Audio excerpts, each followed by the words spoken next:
ಎಲ್ಲ ಆತ್ಮಜ್ಯೋತಿಗಳಿಗೂ ಸಾಷ್ಟಾಂಗ ಪ್ರಣಾಮಗಳು. ಎಲ್ಲರಿಗೂ ಇಂದಿನ ವಿವೇಕ ಚೂಡಾಮಣಿ ತರಗತಿಗೆ ಆಧಾರದ ಸ್ವಾಗತ. ತರಗತಿಯನ್ನು ಪ್ರಾರಂಭ ಮಾಡೋಕ್ಕಿಂತ ಮುಂಚೆ ಸದ್ಗುರುಗಳಿಗೆ ಹಾಗೂ ಗುರು ಪರಂಪರೆಗೆ ನಮ್ಮ ಗೌರವವನ್ನು ಸಲ್ಲಿಸೋಣ. ಗುರುರ್ ಬ್ರಹ್ಮ ಗುರುರ್ ವಿಷ್ಣು ಗುರುದೇವೋ ಮಹೇಶ್ವರ ಗುರು ಸಾಕ್ಷಾತ್ ಪರಬ್ರಹ್ಮ ತಸ್ಮೈ ಶ್ರೀ ಗುರವೇ ನಮಃ. ಅಖಂಡ ಮಂಡಲಾಕಾರಂ ವ್ಯಾಪ್ತಂ ಯೇನ ಚರಾಚರಂ ತತ್ಪದಂ ದರ್ಶಿತಂ ಯೇನ ತಸ್ಮೈ ಶ್ರೀ ಗುರವೇ ನಮಃ. ನಾರಾಯಣ ಸಮಾರಂಭಾಂ ಶಂಕರಾಚಾರ್ಯ ಮಧ್ಯಮಾಂ ಅಸ್ಮದಾಚಾರ್ಯ ಪರ್ಯಂತಾಂ ವಂದೇ ಗುರು ಪರಂಪರಾಂ. ಸದಾಶಿವ ಸಮಾರಂಭಾಂ ಶಂಕರಾಚಾರ್ಯ ಮಧ್ಯಮಾಂ ಅಸ್ಮದಾಚಾರ್ಯ ಪರ್ಯಂತಾಂ ವಂದೇ ಗುರು ಪರಂಪರಾಂ.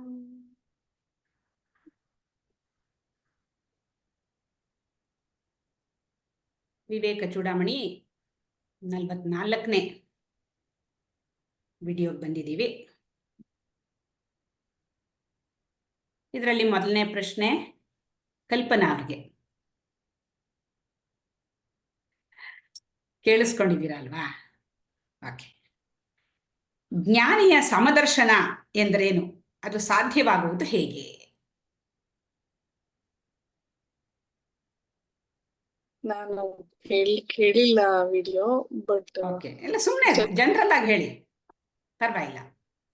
ಸಮದರ್ಶನ ಅಂತಂದ್ರೆ ಹೇಗೆ ಎಲ್ಲವನ್ನು ಸಮಚಿತ್ತತೆಯಿಂದ ಕಾಣ್ತಾನೆ, ಎಲ್ಲರಲ್ಲೂ ಆತ್ಮನೇ, ನನ್ನಲ್ಲಿರುವ ಆತ್ಮನೇ ಎಲ್ಲರಲ್ಲೂ ಇರುವುದು ಒಂದೇ ಆತ್ಮ ಸ್ವರೂಪ ಅಥವಾ ಚೈತನ್ಯ ಸ್ವರೂಪ ಅಂತ ಹೇಗೆ ಕಾಣ್ತಾನೆ ಅಂತ. ಮೇಡಮ್, ಈ ಎಕ್ಸಾಂಪಲ್ಸ್ ಏನಾದ್ರು ಇದೆಯಾ? ಇಲ್ಲ. ಹೌದು,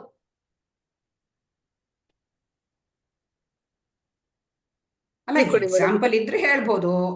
ಅದು ಹೇಗ್ ಸಾಧ್ಯ ಆಗತ್ತೆ, ಸಮದರ್ಶನ ಅಂದ್ರೆ ಏನು ಅಂತ ಇವಾಗ ಹೇಳಿದ್ರಿ ನೀವು, ಅದನ್ನೇ ಹೇಳಿ. ಇವಾಗ ಸಮದರ್ಶನ ಅಂದ್ರೆ ಏನು ಅಂತ ಹೇಳಿದ್ರಿ, ಅದನ್ನ ಸರಿಯಾಗಿ ಹೇಳಿ ಅಷ್ಟೇ, ಇನ್ನೇನಿಲ್ಲ. ಆಮೇಲೆ ಅದ್ ಹೇಗೆ ಆಗತ್ತೆ? ಅದ್ ಹೇಗೆ ಅಂದ್ರೆ, ಈ ಅವನಿಗೆ ದೇಹ ಭಾವ ಇಲ್ಲ, ಅಂದ್ರೆ ದೇಹ ಒಂದ್ ಸಾಧನ ಅನ್ಕೊಂಡಿರ್ತಾನೆ. ನಮ್ಗೆಲ್ಲ ಏನಂದ್ರೆ, ನಾವು ದೇಹ ಭಾವದಿಂದ ಕೂಡಿರೋದ್ರಿಂದ ವಿ ಐಡೆಂಟಿಫೈ ಆಸ್ ನಾನು ಈ ದೇಹದಿಂದ ಕೂಡಿದೀನಿ, ನಾನು ಈ ಪ್ರೊಫೆಷನ್ ಅವಳು ಅಂತ ನಾನು ಈ ರೀತಿ ಅರ್ಥಿಸ್ಕೊಂತ ಇರ್ತೀನಿ, ಗುರುತಿಸ್ಕೊಂತ ಇರ್ತೀನಿ. ಅವನ್ ದೇಹ ಭಾವ ಇಲ್ಲ, ದೇಹ ಒಂದು ಸಾಧನ ಅಷ್ಟೇ. ಸಾಧನ, ಅದು ಒಂದು ಈ ಜನ್ಮದಲ್ಲಿ ಅವನೇನು ಪ್ರಾರಬ್ಧ ಕರ್ಮದಿಂದ ಅದನ್ನ ಕಂಪ್ಲೀಟ್ ಮಾಡ್ಬೇಕು, ಈ ಜನ್ಮವನ್ನ ಕಂಪ್ಲೀಟ್ ಮಾಡ್ಕೊಂಡು ಅವನ್ ಜ್ಞಾನವನ್ನ ಹಂಚ್ತಾ ಇರ್ತಾನೆ. ಅವನಿಗೆ ದೇಹ ಭಾವ ಇರಲ್ಲ. ಸೊ ಅವನು ಅರಿವಿನಿಂದ ಕೂಡಿರ್ತಾನೆ, ಚೈತನ್ಯ ಸ್ವರೂಪಿ ಅಂತ ಅವನಿಗೆ ಅರಿವಿರುತ್ತೆ, ಸ್ಪಷ್ಟವಾದ ಅರಿವಿರುತ್ತೆ. ಅದೇ ರೀತಿ ಎಲ್ಲರಲ್ಲೂ ಇರುವುದು ಚೈತನ್ಯ ಸ್ವರೂಪವೇ. ಒಂದೊಂದ್ಸತಿ ಗುರುಗಳು ಒಂದ್ಸರಿ ಹೇಳಿದ್ರು ನಮ್ಗೆ, ಯಾವಾಗ್ಲೂ 2-3 ಸತಿ ಅಲ್ಲಿ ಹೋಗಿ ಅಟೆಂಡ್ ಮಾಡುವಾಗ ನನ್ಗೆ ನಿಮ್ನೆಲ್ಲ ಒಂದ್ಸತಿ ಹೇಳಿದ್ರು. ಒಂದ್ಸತಿ ಎಲ್ರನ್ನು ನೋಡ್ತಾ ಇದ್ದಾಗ ನೀವೆಲ್ಲ ಇಂಡಿವಿಜುವಲ್ ಆಗಿ ದೇಹ ಸ್ವರೂಪಿಗಳಾಗಿ ನಾವು ನೀನು ಕಾಣೋದಿಲ್ಲ, ಎಲ್ಲರೂ ಆತ್ಮಸ್ವರೂಪ ಚೈತನ್ಯ, ಒಂದೇ ಒಂದ್ ಚೈತನ್ಯ ತರ ಕಾಣಿಸ್ತೀರಿ ನಿಮ್ಗೆ. ನನ್ಗೆ ಮತ್ತೆ ವಾಪಸ್ ಬಂದು ನಾನ್ ನಿಮ್ಮನ್ನ ಎಚ್ಚರಿಸಿ ಮಾತಾಡ್ಸ್ಬೇಕಾಗತ್ತೆ, ನೀವ್ ಯಾರು ಅಂತ ಇಂಡಿವಿಜುವಲ್ ಆಗಿ ಗುರುತಿಸಿ ಮಾತಾಡ್ಸ್ಬೇಕಾಗತ್ತೆ ಅಂತ ಹೇಳಿದ್ರು. ಅದ್ನೇನಕ್ ಬಂತು, ಎಲ್ಲರೂ ಆತ್ಮಸ್ವರೂಪಿಗಳೇ, ಈ ಪ್ರಪಂಚ ಪೂರ್ತಿ ಎಲ್ಲ ಚರಾಚರ ವಸ್ತುಗಳಲ್ಲಿ ಇರುವುದು ಚೈತನ್ಯವೇ ಅಂತ ಅವನಿಗೆ ಗೊತ್ತಾದಾಗ ಅವನು ಎಲ್ಲರಲ್ಲೂ ಒಂದೇ ಭಾವನೆಯಿಂದ ನೋಡ್ತಾನೆ.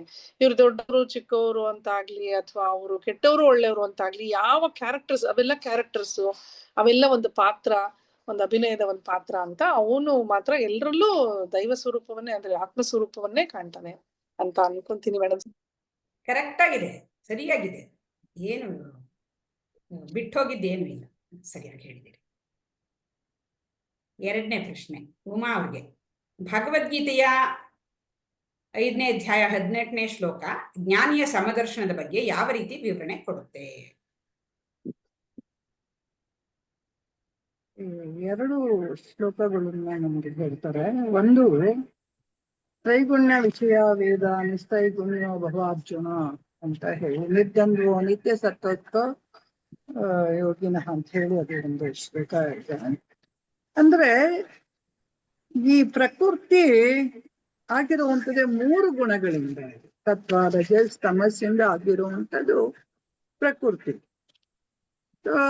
ಅದಕ್ಕೆ 3 ಗುಣಗಳು ಎಲ್ಲರಲ್ಲೂ ಸಹಜವಾಗಿ ಇರುವಂಥದ್ದು. ನೀನು ಈ 3 ಗುಣಗಳಿಂದ ಆಚೆ ಬಾ ಅಂತ ಹೇಳಿ ಕೃಷ್ಣ ಅರ್ಜುನಂಗೆ ಹೇಳ್ತಾನೆ. ಅದು ಪ್ರಕೃತಿ ಸಹಜವಾಗಿ ಇರುವಂತದ್ದು 3 ಗುಣಗಳು. ಎಲ್ಲಾ ಇರುವಂತದ್ದು ಈ 3 ಗುಣಗಳಿಂದನೇ ನಡೀತಾ ಇರೋದು ಎಲ್ಲವೂ. ಸತ್ವ ರಜಸ್ ತಮಸ್ ಅಂತ ಹೇಳಿ ಈ ಗುಣಗಳಿಂದ ನಡೀತಾ ಇದೆ. ಎಲ್ಲಾ ಜಗತ್ತಿರದೆ ಗುಣಗಳಿಂದ. ನೀನು ಆ ಗುಣಗಳಿಂದ ಹೊರಗ್ ಬಾ ಅಂತ ಇಲ್ಲಿ ಇದ್ರೊಳಗೆ ತಿಳಿಸ್ತಾರೆ. ಇದಕ್ಕೆ ನಮ್ಗೆ 3 ಉದಾಹರಣೆನೂ ಕೊಡ್ತಾ ಇದ್ದಾರೆ. ಏನು, ರಾವಣ, ಕುಂಭಕರ್ಣ ಮತ್ತೆ ವಿಭೀಷಣನ್ನ 3 ಉದಾಹರಣೆ ಕೊಡ್ತಾರೆ. ವಿಭೀಷಣನ್ನ ಸತ್ವಕ್ಕೆ ಹೋಲಿಸ್ತಾ ಇದ್ದಾರೆ, ರಾವಣನ ರಜೋಗುಣಕ್ಕೆ ಮತ್ತೆ ತಮೋಗುಣಕ್ಕೆ ಕುಂಭಕರ್ಣನ್ನ ಹೋಲಿಸ್ತಾ ಇದ್ದಾರೆ. ಅಂದ್ರೆ ಈ 3 ಹಾಗಾದ್ರೆ ಸತ್ವದಲ್ಲಿ ಇದ್ದ ತಕ್ಷಣ ಅವ್ನಿಗೇನ್ ದುಃಖ ಇರಾಗಲ್ವಾ, ಅಥವಾ ಇದ್ರೊಳಗೆ ಇದ್ದ ತಕ್ಷಣ ಅವ್ನಿಗೇನ್ ದುಃಖ ಆಗಲ್ವಾ? ಈ 3 ಗುಣದಲ್ಲಿ ನಾವ್ ಹೇಳ್ತೀವಿ, ಇವು ಎಷ್ಟು ಸಾತ್ವಿಕಪ್ಪ, ಎಂತ ಸಾಧು ಮನುಷ್ಯ ಇದು ಅಂತ ಹೇಳ್ತೀವಿ. ಆದ್ರೆ ಈ 3ರಲ್ಲೂ ದುಃಖ ಇದೆ ಅನ್ನುವಂಥದನ್ನ ನಮ್ಗೆ ತಿಳಿಸ್ತಾರೆ. 3 ಗುಣಗಳಲ್ಲೂ ದುಃಖ ಅಂತದಿದೆ. ಹಾಗಾಗಿ ಆಮೇಲೆ ಕೆಲವು ಮಿಶ್ರಣಗಳು ನಾವ್ ಹಿಂದೆ ಭಗವದ್ಗೀತೆಲ್ಲ ನೋಡಿದ್ದೀವಿ. ಸತ್ವ ಮತ್ತೆ ರಜಸ್ ಮಿಶ್ರಣನ ನೋಡಿದ್ದೀವಿ ನಾವು. ಆಮೇಲೆ ರಜೋ ಮತ್ತೆ ತಮಸ್ ಮಿಶ್ರಣ, ಅಂದ್ರೆ ಸತ್ವ ಮತ್ತೆ ಈ ತಮೋಗಳು ಅಷ್ಟು ಮಿಶ್ರಣ ಆಗೋದಿಲ್ಲ. ಈ ಎರಡೆರಡು ಸಹಿತ ಇರ್ತಾರೆ. ಯಾಕೆಂತಂದ್ರೆ ಅವನು ಆಕ್ಟಿವ್ ಆಗೂ ಇರ್ತಾನೆ, ಆಮೇಲೆ ಶಾಂತವಾಗಿ ಕೂತ್ಕೊಂಡು ಏನೋ ಭಜನ್ ಗೀಜನ್ ಪೂಜೆ ಅಂತ ಕೂತ್ಕೊಂಡ್ಬಿಟ್ಟಿರ್ತಾನೆ ಸತ್ವದಲ್ಲಿ.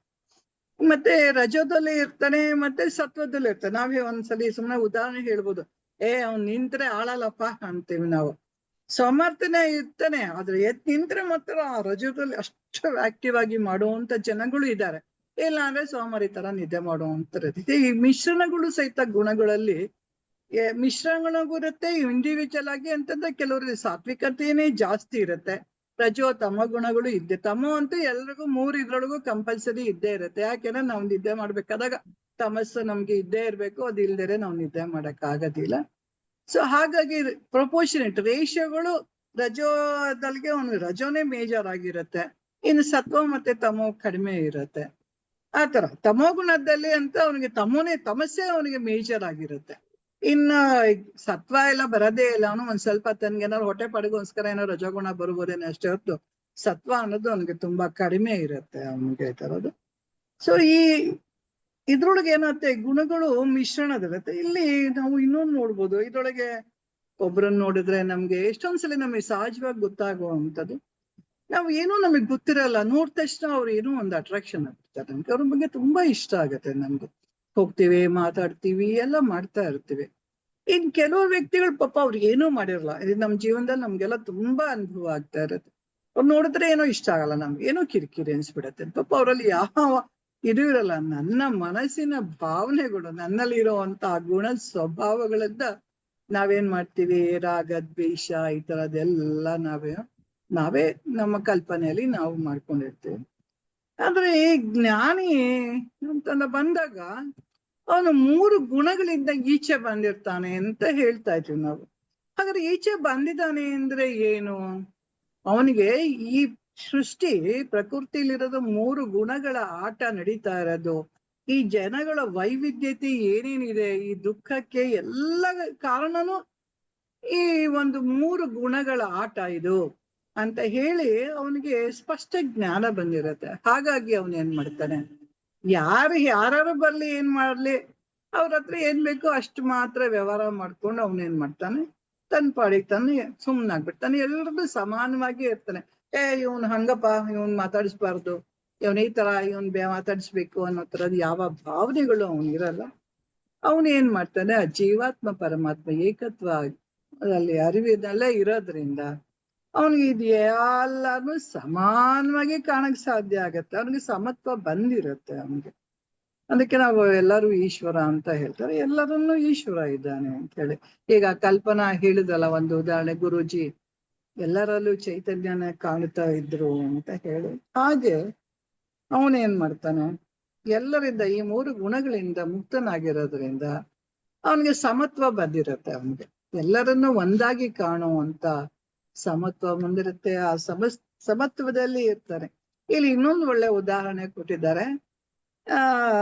ನಾವೇನ್ ಮಾಡ್ತೀವಿ, ಈ ಕಷ್ಟ ಬಂತು, ಸುಖ ಬಂತು ಅಂತೆಲ್ಲ ಹೇಳಿದಾಗ, ಅಯ್ಯೋ ಭಗವಂತ ಇವಾಗ ನಂಗೆ ಚೆನ್ನಾಗಿಟ್ಟಿದ್ದಾರಪ್ಪ ಅಂತೀವಿ.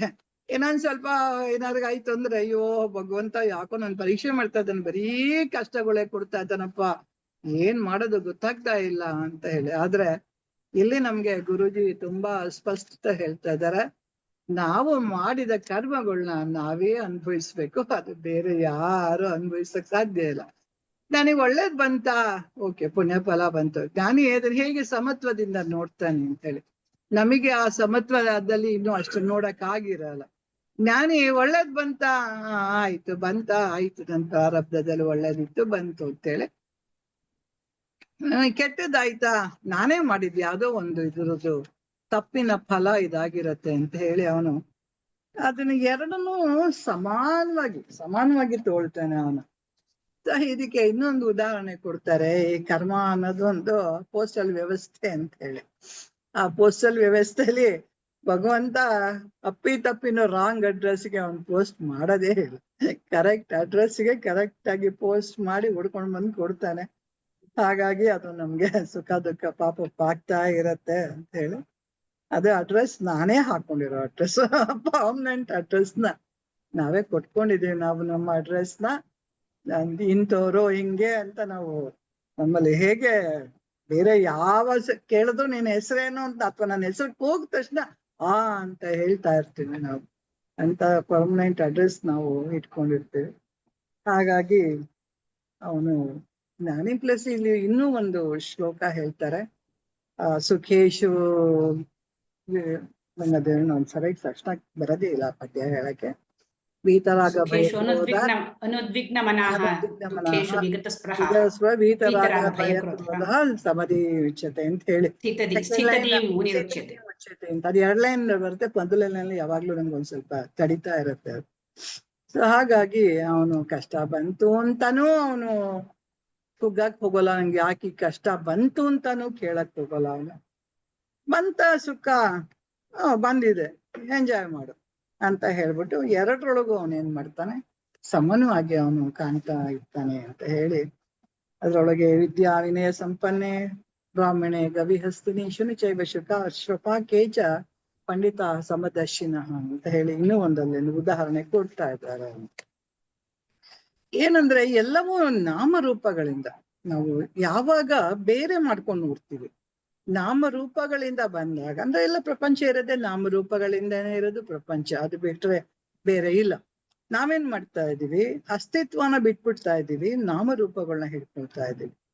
ನಾಮರೂಪಗಳನ್ನ ಹಿಡ್ಕೊಂಡಾಗ ಏನಾಗ್ತಾ ಇರತ್ತೆ, ನಮ್ಗೆ ಬೇರೆ ಬೇರೆ ಆಗಿ ಕಾಣಿಸ್ತಾ ಇದ್ದಾರೆ. ಅದ್ರೊಳಗೆ ನಮ್ಗೆ ಒಬ್ರು ಇಷ್ಟ ಆಗ್ತಾರೆ, ಒಬ್ರು ಇಷ್ಟ ಆಗಲ್ಲ ಅನ್ನುವಂಥದ್ದು ಒಂದು ಬರುತ್ತೆ. ಆದ್ರೆ ಈ ವಿದ್ಯಾ ವಿನಯ ಸಂಪನ್ನೆ ಅಂತ ಹೇಳಿ ಅದ್ರೊಳಗೆ ಇನ್ನೂ ವಿದ್ಯಾ ದದಾತಿ ವಿನಯಂ ಅದು ಮುಂದಿದೆ, ಇನ್ನು ಲಾಸ್ಟ್ ವಿನಯಾದ್ಯಾತಿ ಪಾತ್ರತ್ವಾನ್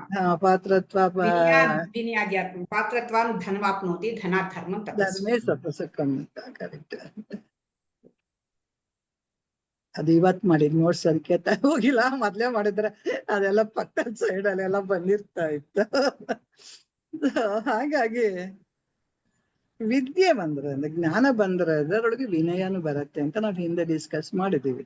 ಇಲ್ಲಿ ನಾವು ಸಮದರ್ಶಿನ ಅಂತ ಏನದು, ಎಲ್ಲಾದ್ನೂ ಒಂದೇ ತರ ನೋಡ್ತಾನೆ. ನಾಯಿ ಆಗ್ಲಿ, ಆನೆ ಆಗ್ಲಿ, ಒಂದು ಇದಾಗ್ಲಿ, ಚಂಡಾಲ ಆಗ್ಲಿ, ಎಲ್ಲರನ್ನು ಸಮದೃಷ್ಟಿಯಿಂದ ನೋಡ್ತಾನೆ ಅಂತ. ಹಾಗಂತ ಹೇಳ್ಬಿಟ್ಟು ಅವನೇನ್ ಹೋಗ್ಬಿಟ್ಟು ಯಾರೋ ಬೇಡ್ಬೇಡಿಯವ್ರನ್ನೆಲ್ಲ ಹೋಗ್ಬಿಟ್ಟು ಏನ್ ತಪ್ಕೊಂಡು ಕೂತ್ಕೊಳ್ಳಲ್ಲ, ಅಥವಾ ಇನ್ನೊಂದ್ ನಾಯಿನ ತಗೊಂಡೋಗ್ಬಿಟ್ಟು ಕುರ್ಚಿ ಮೇಲೆ ಕೂರ್ಸಿ ಏನೋ ಅದಕ್ಕೇನು ಇದ್ ಮಾಡಲ್ಲ. ಬಟ್ ನನ್ಗೆ ನಾಯಿ ಉದಾಹರಣೆ ಹೇಳಿದಾಗ ನಮ್ಮ ಅಮೆರಿಕಾದಲ್ಲಿ ಬೇರೆ ಬೇರೆ ದೇಶದಲ್ಲಿ ನಾಯಿಗೆ ಮಾಡ್ತಾ ಇರೋ ಅಷ್ಟು ಇದು ಇನ್ ಬೇರೆ ಎಲ್ಲೂ ಇಲ್ಲ, ಅಷ್ಟು ಪ್ರಾಮುಖ್ಯತೆ ಕೊಟ್ಟಿದ್ರೆ ನಾಯಿಗೆ, ಬೆಕ್ಕುಗೆ ಎಲ್ಲಾದುವೆ. ಅದು ಮನುಷ್ಯಗಿನ ಹೆಚ್ಚಾಗಿ ಮಾಡ್ತಾ ಇದ್ದಾರೆ. ಅವುಗಳಿಗೆ ಸಪ್ರೇಟ್ ಹಾಸಿಗೆ ಅಂತ ಇದಂತೆ ನಾವು ತುಂಬಾ ನೋಡ್ತಾ ಇದೀವಿ, ಇಲ್ಲೂ ನೋಡ್ತಾ ಇದೀವಿ, ಇಂಡಿಯಾದಲ್ಲೂ ನೋಡ್ತಾ ಇದೀವಿ. ಇದೊಂದ್ ಸ್ವಲ್ಪ ಈ ಉದಾಹರಣೆ ಒಂಚೂರು ವೇರಿ ಆಗತ್ತೆ ಇವಾಗ ಆ ಒಂದ್ ಇದು ಇನ್ಸಿಡೆನ್ಸ್ ನೋಡಿದ್ರೆ ಅದ್ರೊಳಗೆ. ಹಾಗೆ ಬೇರೆ ಒಂದು ಇದ್ರೊಳಗೆ ಎಲ್ರನ್ನೂ ಸಮಾನವಾಗಿ ನೋಡ್ತಾನೆ. ಏನೋ ಹೋಗಿ ಹುಲಿನ ಸಿಂಹನ ಎದುರಿಗೆ ಬಂತ, ಹಾವು ಬಂತು ಅಂದ್ರೆ ಅವ್ನ್ ಪಕ್ಕಕ್ ಹೋಗ್ತಾನೆ ಅಷ್ಟೊತ್ತ ನಮಸ್ಕಾರ ಮಾಡಿ ಹೋಗ್ಬಿಟ್ಟು ಹಾವ್ ಹತ್ರ ಹೋಗ್ಬಿಟ್ಟು ನಾ ಇಬ್ರು ಫ್ರೆಂಡ್ಸ್ ಬಾ, ನಾ ಇಬ್ರು ಆತ್ಮಭಾವದಲ್ಲಿ ಇರೋಣ ಅಂತ ಖಂಡಿತ ಹೇಳಕ್ ಹೋಗಲ್ಲ. ಅಂತ ತಪ್ಪುನ ಯಾವತ್ತು ಜ್ಞಾನಿ ಅದನ್ನು ಮಾಡಲ್ಲ. ಅವನು ಅಂದ್ರೆ ವ್ಯವಹಾರನ ಅವನು ವ್ಯವಹಾರದಲ್ಲೇನೆ ನಿಭಾಯಿಸ್ತಾನೆ. ವ್ಯವಹಾರ ಅಂತ ತಗೊಂಡ್ಬಿಟ್ಟು ಆಧ್ಯಾತ್ಮಕ್ಕೆ ತಂದ್ಬಿಟ್ಟು ಇಟ್ಕೊಂಡು ಆ ಒಂದು ಪಾಯಿಂಟ್ ನ ತರಲ್ಲ. ವ್ಯವಹಾರದಲ್ಲಿ ಏನ್ ಮಾಡ್ಬೇಕು ಅದಕ್ಕೆ ವ್ಯವಹಾರದಲ್ಲೇ ನಿಭಾಯಿಸ್ತಾನೆ. ಹೀಗೆ ನಾವು ಒಂದು ಸಣ್ಣದೊಂದು ಏನೋ ಒಂದು ಡಿಸ್ಕಷನ್ ಮಾಡ್ತಾ ಇದ್ವಿ. ಅದ್ರೊಳಗೆ ನಾವು ಇವಾಗ ನಮಗೆ ಜ್ಞಾನಿ ಅಂತ ತನಗೆ ಅವನಿಗೆ ಗೊತ್ತಿರತ್ತೆ. ಆದ್ರೆ ಅವನು ಹೊರಗಡೆ ಲೌಕಿಕದಲ್ಲಿ ವ್ಯವಹಾರದಲ್ಲಿ ಯಾವ ರೀತಿ ಅವನು ತನ್ನನ್ನ ತೋರ್ಸ್ಕೊತಾನೆ, ಪರಿಚಯ ಹೇಗ್ ಮಾಡ್ಕೊತಾನೆ ಅಂತ ಒಂದು ಬಂದಾಗ ಅವನಿಗೆ ನಾನು ಅಂತ ಹೇಳ್ಕೊಳಕ್ಕೂ ಇಷ್ಟ ಇರಲ್ಲ, ಹೀಗೆ ಅಂತಾನು ಹೇಳ್ಕೊಳಕ್ ಇಷ್ಟ. ಅದಕ್ಕೆ ಅದನ್ನ ಬ್ಯಾಲೆನ್ಸ್ ಈಗ ಸುಮ್ನೆ ಹೇಳ್ಬಿಡ್ತಾನೆ, ನನ್ನ ಉಮಾ ಅಂತ ಕರೀತಾರೆ ಅಂತ ಹೇಳ್ಬಿಟ್ಟು ಸುಮ್ನೆ ಆಗ್ತಾನೆ. ಅಂದ್ರೆ ಅತ್ಲಾಗೂ ಹೋಗಲ್ಲ ಇತ್ಲಾಗು ಕರೀತಾರೆ. ಯಾಕಂದ್ರೆ ಈ ದೇಹಕ್ಕೆ ಉಮಾ ಅಂತ ಒಂದ್ ಕರೆದು ಬಂದಿದ್ದಾರೆ ಸಮಾಜದಲ್ಲಿ, ಅದು ಉಮಾ ಅಂತ ರೆಕಗ್ನೈಸ್ ಮಾಡ್ಕೊಂಡಿದೆ ಅದು.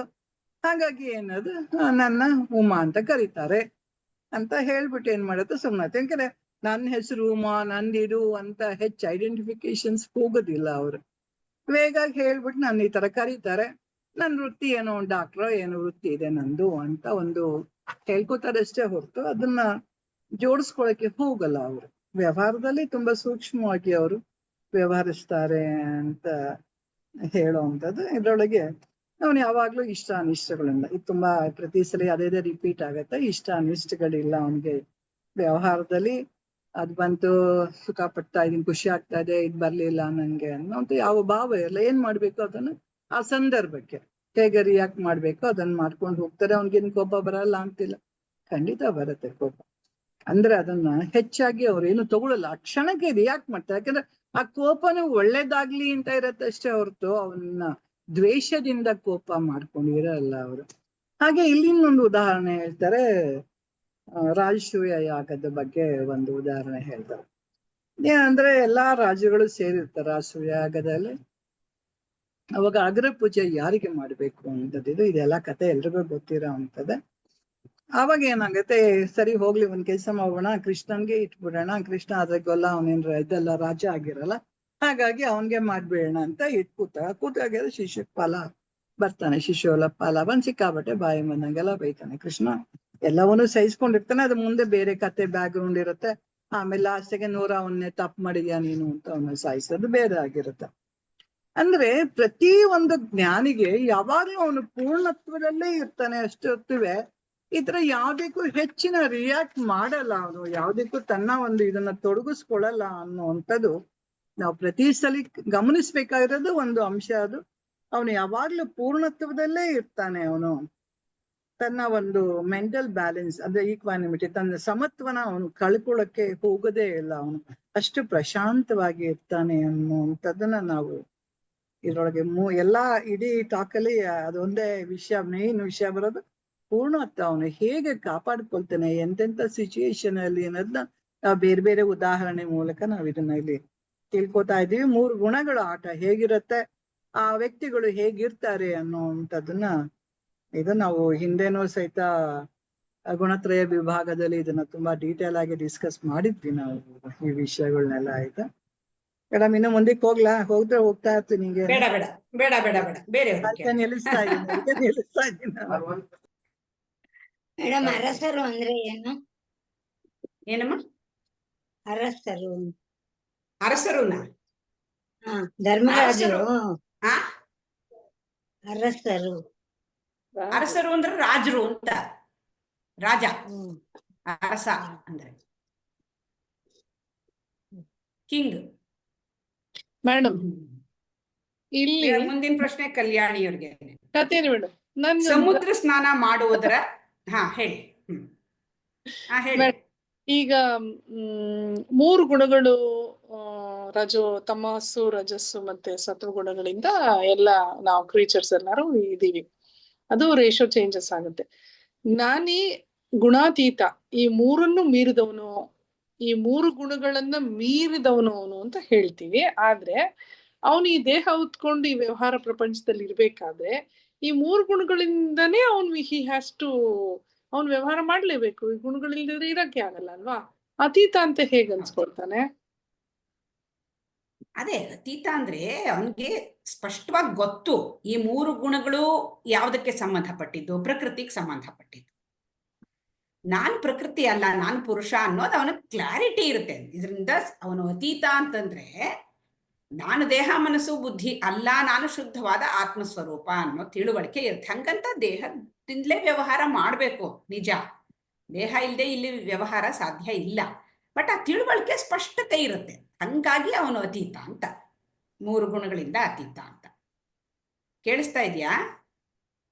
ಕೇಳಿಸ್ತಾ ಇದೆ ಮೇಡಮ್, ಚೆನ್ನಾಗಿ ಕೇಳಿಸ್ತಾ ಇದೆ. ಸರಿ ಸರಿ. ಅದು ಸ್ಟಿಲ್ ಆಗ್ಬಿಡ್ತು ನಿಮ್ದೆಲ್ಲ, ಅದಕ್ಕೆ ನಾನು ಆ ರೀತಿಯಲ್ಲಿ 3 ಗುಣಗಳಿಂದ ಅತೀತನೇ. ಇವಾಗ ನಿಮಗೇನೆ, ಇವಾಗ ಆತ್ಮಜ್ಞಾನಿ ಅಂದ್ರೇನು? ನಾನು ಶುದ್ಧವಾದ ಅರಿವು, ನಾನು ದೇಹ ಮನಸ್ಸು ಬುದ್ಧಿ ಅಲ್ಲ ಅಂತ ಒಂದು ಸ್ಪಷ್ಟವಾದ ಜ್ಞಾನದಲ್ಲಿ ಸ್ಥಿರವಾಗಿ ನೆಲೆ ನಿಂತಿರೋನು ಆತ್ಮಜ್ಞಾನಿ. ಅಂದ್ರೆ ಏನಾಯ್ತು?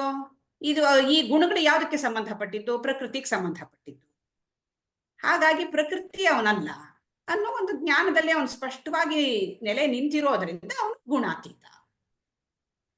ಹಾಗಂತ ವ್ಯವಹಾರ ಇದ್ರ ಮೂಲಕವೇ ನಡಿಬೇಕಾಗಿರುತ್ತೆ. ಹಾಗಾಗಿ ಎಲ್ಲ ಬರ್ತಾ ಇರುತ್ತೆ. ಬಟ್ ಬರ್ತಾ ಇದ್ರು ಕೂಡ ಅವನು ಅದಕ್ಕೆ ಅತಿಯಾಗಿ ಒಳಗಾಗಲ್ಲ. ಇವಾಗ ಉಮಾ ಅವ್ರು ಹೇಳ್ದಂಗೆ ಕೆಲವು ಸರ್ತಿ ಸಿಟ್ಟು ಬರಬಹುದು. ಹಾಗಂತ ಅದು ನಮ್ ತರ ದಿನಗಟ್ಲೆ ವರ್ಷಗಟ್ಲೆ ಎಲ್ಲ ಹೋಗಲ್ಲ.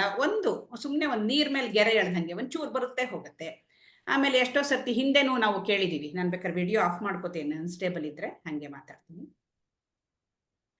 ಇವಾಗ ಹಿಂದೆ ನಾವು SK ಟಾಕ್ಸ್ ಅಲ್ಲೂ ಕೇಳಿದ್ವಿ, ಜ್ಞಾನಿಗೆ ಅವನ್ ಸಿಟ್ಟು ಎಷ್ಟೋ ಸರ್ತಿ ಅದು ಬೇಕಾಗಿರುತ್ತೆ ಅಂತ. ಅಂದ್ರೆ ಆ ಸನ್ನಿವೇಶಕ್ಕೆ ಇವನು ಯಾರೋ ಇರ್ತಾನೋ ಈ ಕಡೆ ವ್ಯಕ್ತಿ, ಅವನಿಗೆ ಅವನು ಬೈದಾಗ ಸಿಟ್ಟು ಮಾಡ್ಕೊಂಡಾಗ ಅವನಿಗೇನೋ ಒಂದು ಪಾಠ ಕಲಿಯೋದಕ್ಕಿರುತ್ತೆ ಅವನಿಗೆ.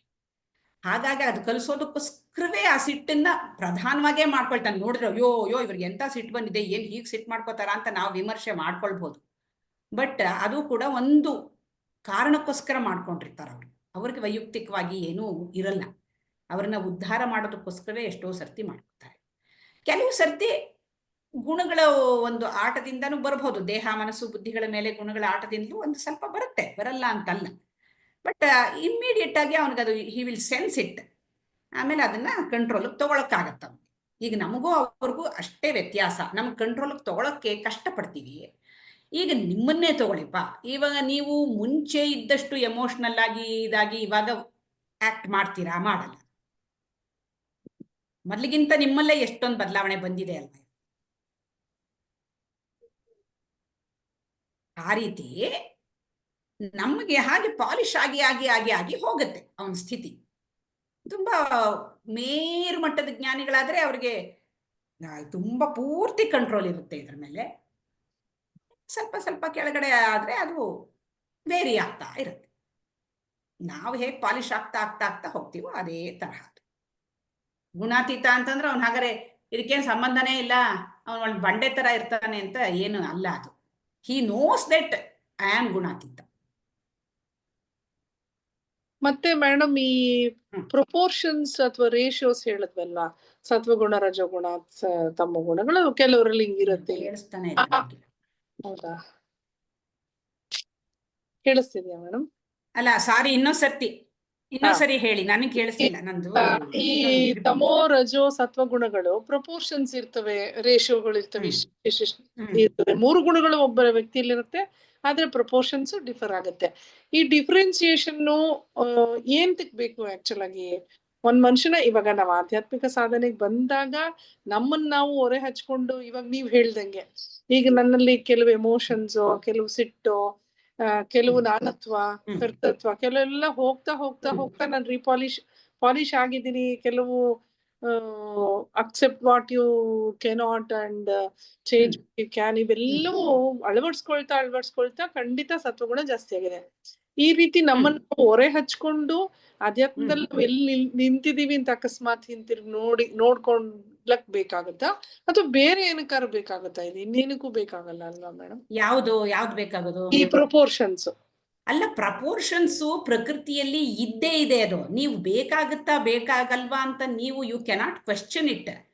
ನೀವು ಒಂದ್ಸರ್ತಿ ಜನ್ಮ ತಗೊಂಡ್ಮೇಲೆ it is bound to be there. ಇದು ಈ ಪ್ರಕೃತಿ ಮಾಡಲ್ಪಟ್ಟಿರುವುದೇ ಸತ್ವ ರಜಸ್ಸು ತಮಸ್ಸು ಗುಣಗಳಿಂದ. ಬಟ್ ಏನಂದ್ರೆ ಈ ಮನುಷ್ಯನಾದವನಿಗೆ ಒಂದು ಅವಕಾಶ ಇದೆ ಇದನ್ನ ಮೀರಿ ಹೋಗೋದಕ್ಕೆ. ಆ ಮೀರಿ ಹೋಗೋದಕ್ಕೆ ಅವಕಾಶವನ್ನ ಅವನು ಈ ರೀತಿ ಒಂದು ಜ್ಞಾನವನ್ನ ಪಡ್ಕೊಳ್ತಾ ತನ್ನ ತಾನು ರಿಫಾರ್ಮ್ ಮಾಡ್ಕೊಳ್ತಾ ಅದನ್ನ ಮೀರಿ ಹೋಗ್ತಾನೆ. ಮೀರಿ ಹೋಗದೆ ಹೋದ್ರೆ ಇಲ್ಲಿ ಎಲ್ಲ ಪ್ರಾಣಿ ಪಕ್ಷಿಗಳು ಇದ್ದ ಹಾಗೇನೆ ಅವನು ಇರ್ತಾನೆ ಅಷ್ಟೇ. ಇದು ಬೇಕಾ ಅಂತ ನಾವು ಕ್ವಶನ್ ಮಾಡಕ್ಕಿಲ್ಲ. It is bound to be there. ಇದು ಇದ್ದೇ ಇದೆ, ಅದ್ರ ಜೊತೆಗೆ ನಾವು ಇರಬೇಕಾಗಿರೋದು. ಅಲ್ಲಿ ಜ್ಞಾನಿಗೆ ಏನು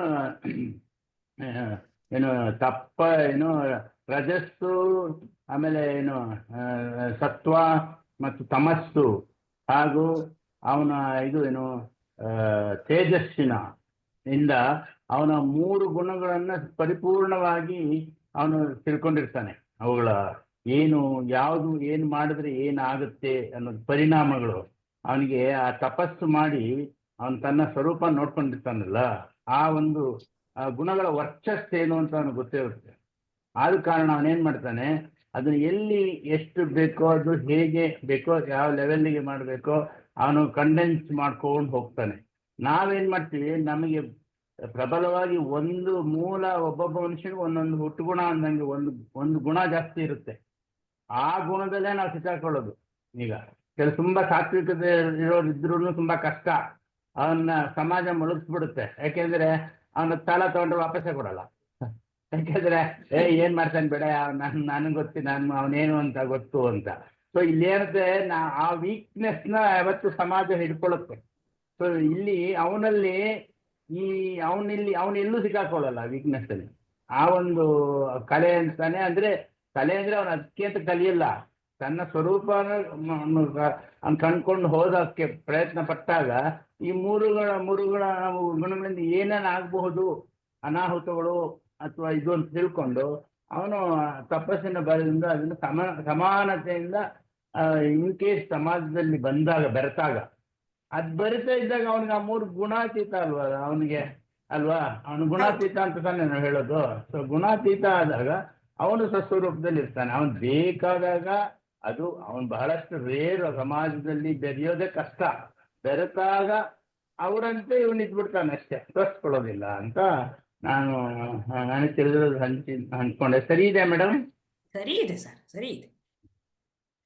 ಇವಾಗ ನಾನು ಮೊನ್ನೆ ಒಂದು ಟಾಕಲ್ಲಿ ಇವಾಗ ಅವರು ಕ್ಷಮಾಗುಣ ಅನ್ನೋದ್ರ ಬಗ್ಗೆ ಹೇಳ್ತಾ ಇದ್ದೆ ಅಂತ, ಲಾಸ್ಟ್ ವೀಕು ಅದ್ರ ಬಗ್ಗೆ ಮಾತಾಡಿದ್ವಿ ಅನ್ಸುತ್ತೆ, ನಾನು ಹೇಳಿದ್ನೋ ಏನೋ.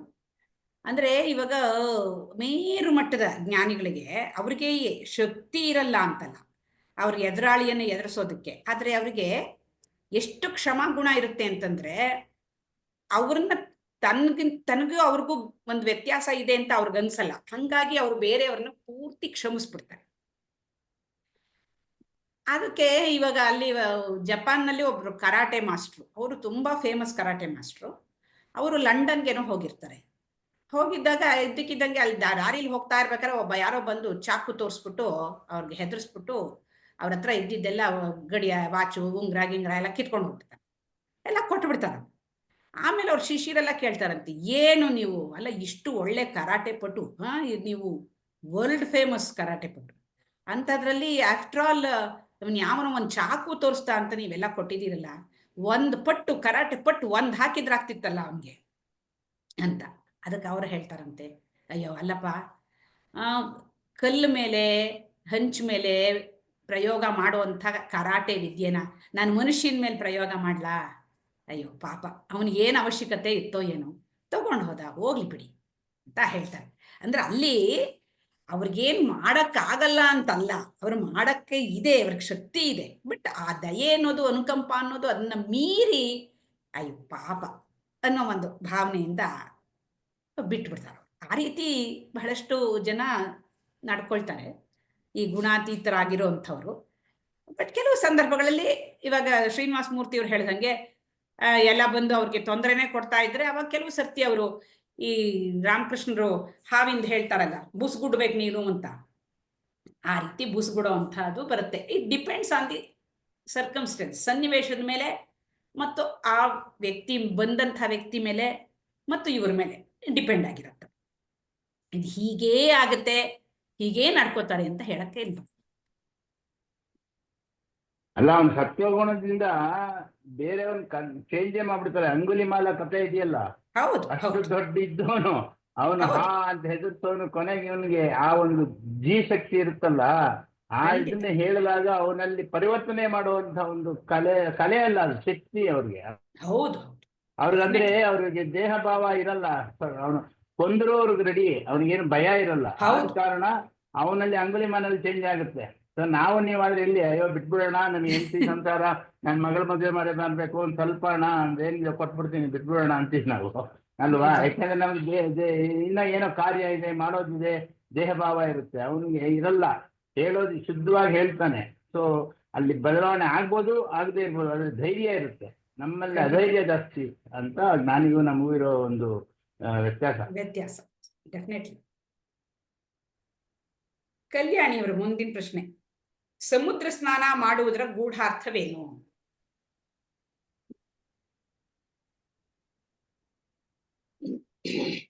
ಈ ದೇವಸ್ಥಾನಕ್ಕೆ ಹೋಗೋಕೆ ಮುಂಚೆ ಸಮುದ್ರ ಸ್ನಾನ ಮಾಡ್ಬೇಕು ಅಂತ ಹೇಳೋರು. ಅಂದ್ರೆ ಸಮುದ್ರ ಹೇಗೆ ಮಳೆ ಬಂದಾಗ ಹಿಗ್ಗದೆ, ಮಳೆ ಇಲ್ಲದಿದ್ದಾಗ ಕುಗ್ಗದೆ ಇರೋದು ಆ ಸಮುದ್ರ ಸ್ನಾನದ. ಮುಂದಕ್ಕೆ ಹೋಗ್ಬೇಕಮ್ಮ.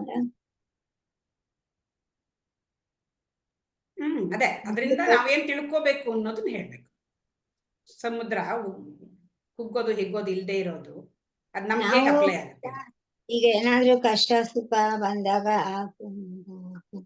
ಹಿಗ್ಗದೆ, ದುಃಖ ಬಂದಾಗ ಕುಗ್ಗದೆ ಇರೋದೇ ನಾವು ಜೀವನದಲ್ಲಿ ಎಲ್ಲರನ್ನೂ ಸಮಭಾವದಿಂದ ನೋಡ್ಬೇಕು ಅನ್ನೋದು ಇದರ. ಕರೆಕ್ಟ್. ವಿಜಯ ಅವರೇ, 3 ಜನ ಕಳ್ರದು ಇದು ಎಷ್ಟೋ ಸರ್ತಿ ಬಂದಿದೆ, ಆದ್ರೂ ಇಲ್ಲೂ ಬಂದಿದೆ. ಅದನ್ನ ವಿವರಿಸ್ಬಿಟ್ಟು ಇಲ್ಲಿಗೆ ಹೇಗೆ ಅಪ್ಲೈ ಆಗುತ್ತೆ ಅಂತ ಹೇಳಿ. ಅದೇ ಅಂದ್ರೆ ಈ ಪ್ರಪಂಚದಲ್ಲಿ ಈ ತ್ರಿಗುಣಗಳು 3 ಇರುತ್ತೆ. ರಜೋಗುಣ, ಸತ್ವಗುಣ, ತಮೋಗುಣ. ಅಂದ್ರೆ ಅದು ಪ್ರಪೋರ್ಷನೇಟ್ ಆಗಿರುತ್ತೆ, ಒಬ್ರಲ್ಲಿ ಒಂದೊಂದು ರೇಷಿಯೋನಲ್ಲಿ ಇರುತ್ತೆ. ಅದಕ್ಕೆ ನಮ್ಮ ಗುರುಗಳು 3 ಜನ ಕಳ್ಳರದ್ ಕೊಡ್ತಾರೆ ಎಕ್ಸಾಂಪಲ್. 3 ಜನ ಕಳ್ಳರಲ್ಲಿ ಒಬ್ಬೊಬ್ಬನ ಗುಣನೂ ಒಂಚೂರು, ಒಬ್ಬನಿಗೆ ಒಂಚೂರು ಸಾತ್ವಿಕತೆ ಇರ್ತದೆ, ಒಬ್ಬ ತೀರಾ ತಮೋಗುಣ, ಇನ್ನೊಬ್ಬ ರಜೋಗುಣ, ಈ ತರ ಇರ್ತಾರೆ. ಅವಾಗ ಇವನ್ನ ಹಿಡ್ಕೊಂಡು ಇವನ ಹತ್ರ ಇರೋದೆಲ್ಲ ಕಿತ್ಕೊಂಡಾದ್ಮೇಲೆ ಒಬ್ಬ ಹೇಳ್ತಾನೆ, ಇವ್ನ ಸಾಯಿಸ್ಬಿಡೋಣ ಕಣ್ರೋ, ಸಾಯಿಸ್ಬಿಟ್ಟು ಬಿಸಾಡ್ಬಿಡೋಣ ಅಂತ. ಇನ್ನೊಬ್ಬ ಹೇಳ್ತಾನೆ, ಅಯ್ಯೋ ಅವನ್ನ ಬಿಟ್ಬಿಡ್ರೋ, ಅತ್ಲಾಗಿ ಹೋಗ್ಲಿ, ಎಲ್ಲೋ ಹೆಂಗನ ಹೋಗ್ಲಿ, ಕಾಡ್ನಲ್ಲಿ ಬಿಟ್ಬಿಡಿ ಅಂತಾರೆ. ಇನ್ನೊಬ್ಬ ಅವನ್ನ ಕರ್ಕೊಂಬಂದು ದಾರಿ ತೋರಿಸಿ, ಅವನ್ಗೆ ಊರ್ ದಾರಿ ತೋರಿಸ್ಬಿಟ್ಟು, ನೋಡಪ್ಪ ಈ ಕಡೆ ಹೋಗು ಅಂತ ಹೇಳ್ಬಿಟ್ಟು ಹೋಗ್ತಾನೆ. ಅಂದ್ರೆ ಈ 3 ಜನದಲ್ಲಿ ಗುಣಗಳ ವ್ಯತ್ಯಾಸನ ಹೇಳ್ತಾರೆ. ಇವಾಗ ಒಬ್ಬ ತೀರಾ ತಮೋಗುಣ, ಅವನಲ್ಲಿ ಪೂರ್ತಿ 100% ತಮೋ, ಅವನಲ್ಲಿ ಒಂಚೂರು ರಜೋಗುಣನೂ ಇಲ್ಲ, ಸತ್ವ ಗುಣನೂ ಇಲ್ಲ. ಇನ್ನೊಬ್ಬ ಹೋಗ್ಕೊಳ್ಳಿ ಬಿಡ, ಹೋದ್ರೋಗ್ಲಿ ಅಂತ ಅವನು ಇರ್ತಾನೆ. ಅವನು ಸ್ವಲ್ಪ ರಜೋ ತಮೋ 2 ಮಿಕ್ಸ್ ಆಗಿರುತ್ತೆ ಅವನ್ಗೆ. ಇನ್ನೊಬ್ಬನಿಗೆ ಸ್ವಲ್ಪ ಸತ್ವಗುಣ ಸ್ವಲ್ಪ ಇರುತ್ತೆ ಅವನ್ಗೆ, ಇದು ರಜೋ ತಮೋ ಗುಣನೂ ಇದ್ದೇ ಇರುತ್ತೆ. ಹಾಗೆ ಅವನು ಪಾಪ ಇನ್ನೊಂಚೂರು ಕರುಣೆ ತೋರಿಸ್ತಾನೆ. ಕರುಣೆ ತೋರಿಸ್ಬಿಟ್ಟ, ನೋಡಪ್ಪ ನೋಡಿ ಈ ಕಡೆ ಹೋಗು, ನೀನು ಊರ್ ತಲುಪ್ತೀಯಾ ಅಂತ ಹೇಳ್ತಾರೆ. ಹಾಗೆ ಪ್ರಪಂಚದಲ್ಲಿ ಎಲ್ಲವೂ ಒಂದೇ ತರ ಇರೋದಿಲ್ಲ. ಅದಕ್ಕೆ ದ್ವಂದ್ವಗಳನ್ನ ಕೂಡ ಹೇಳ್ತಾರೆ. ದ್ವಂದ್ವ ಅನ್ನೋದು ಇದ್ದೇ ಇದೆ.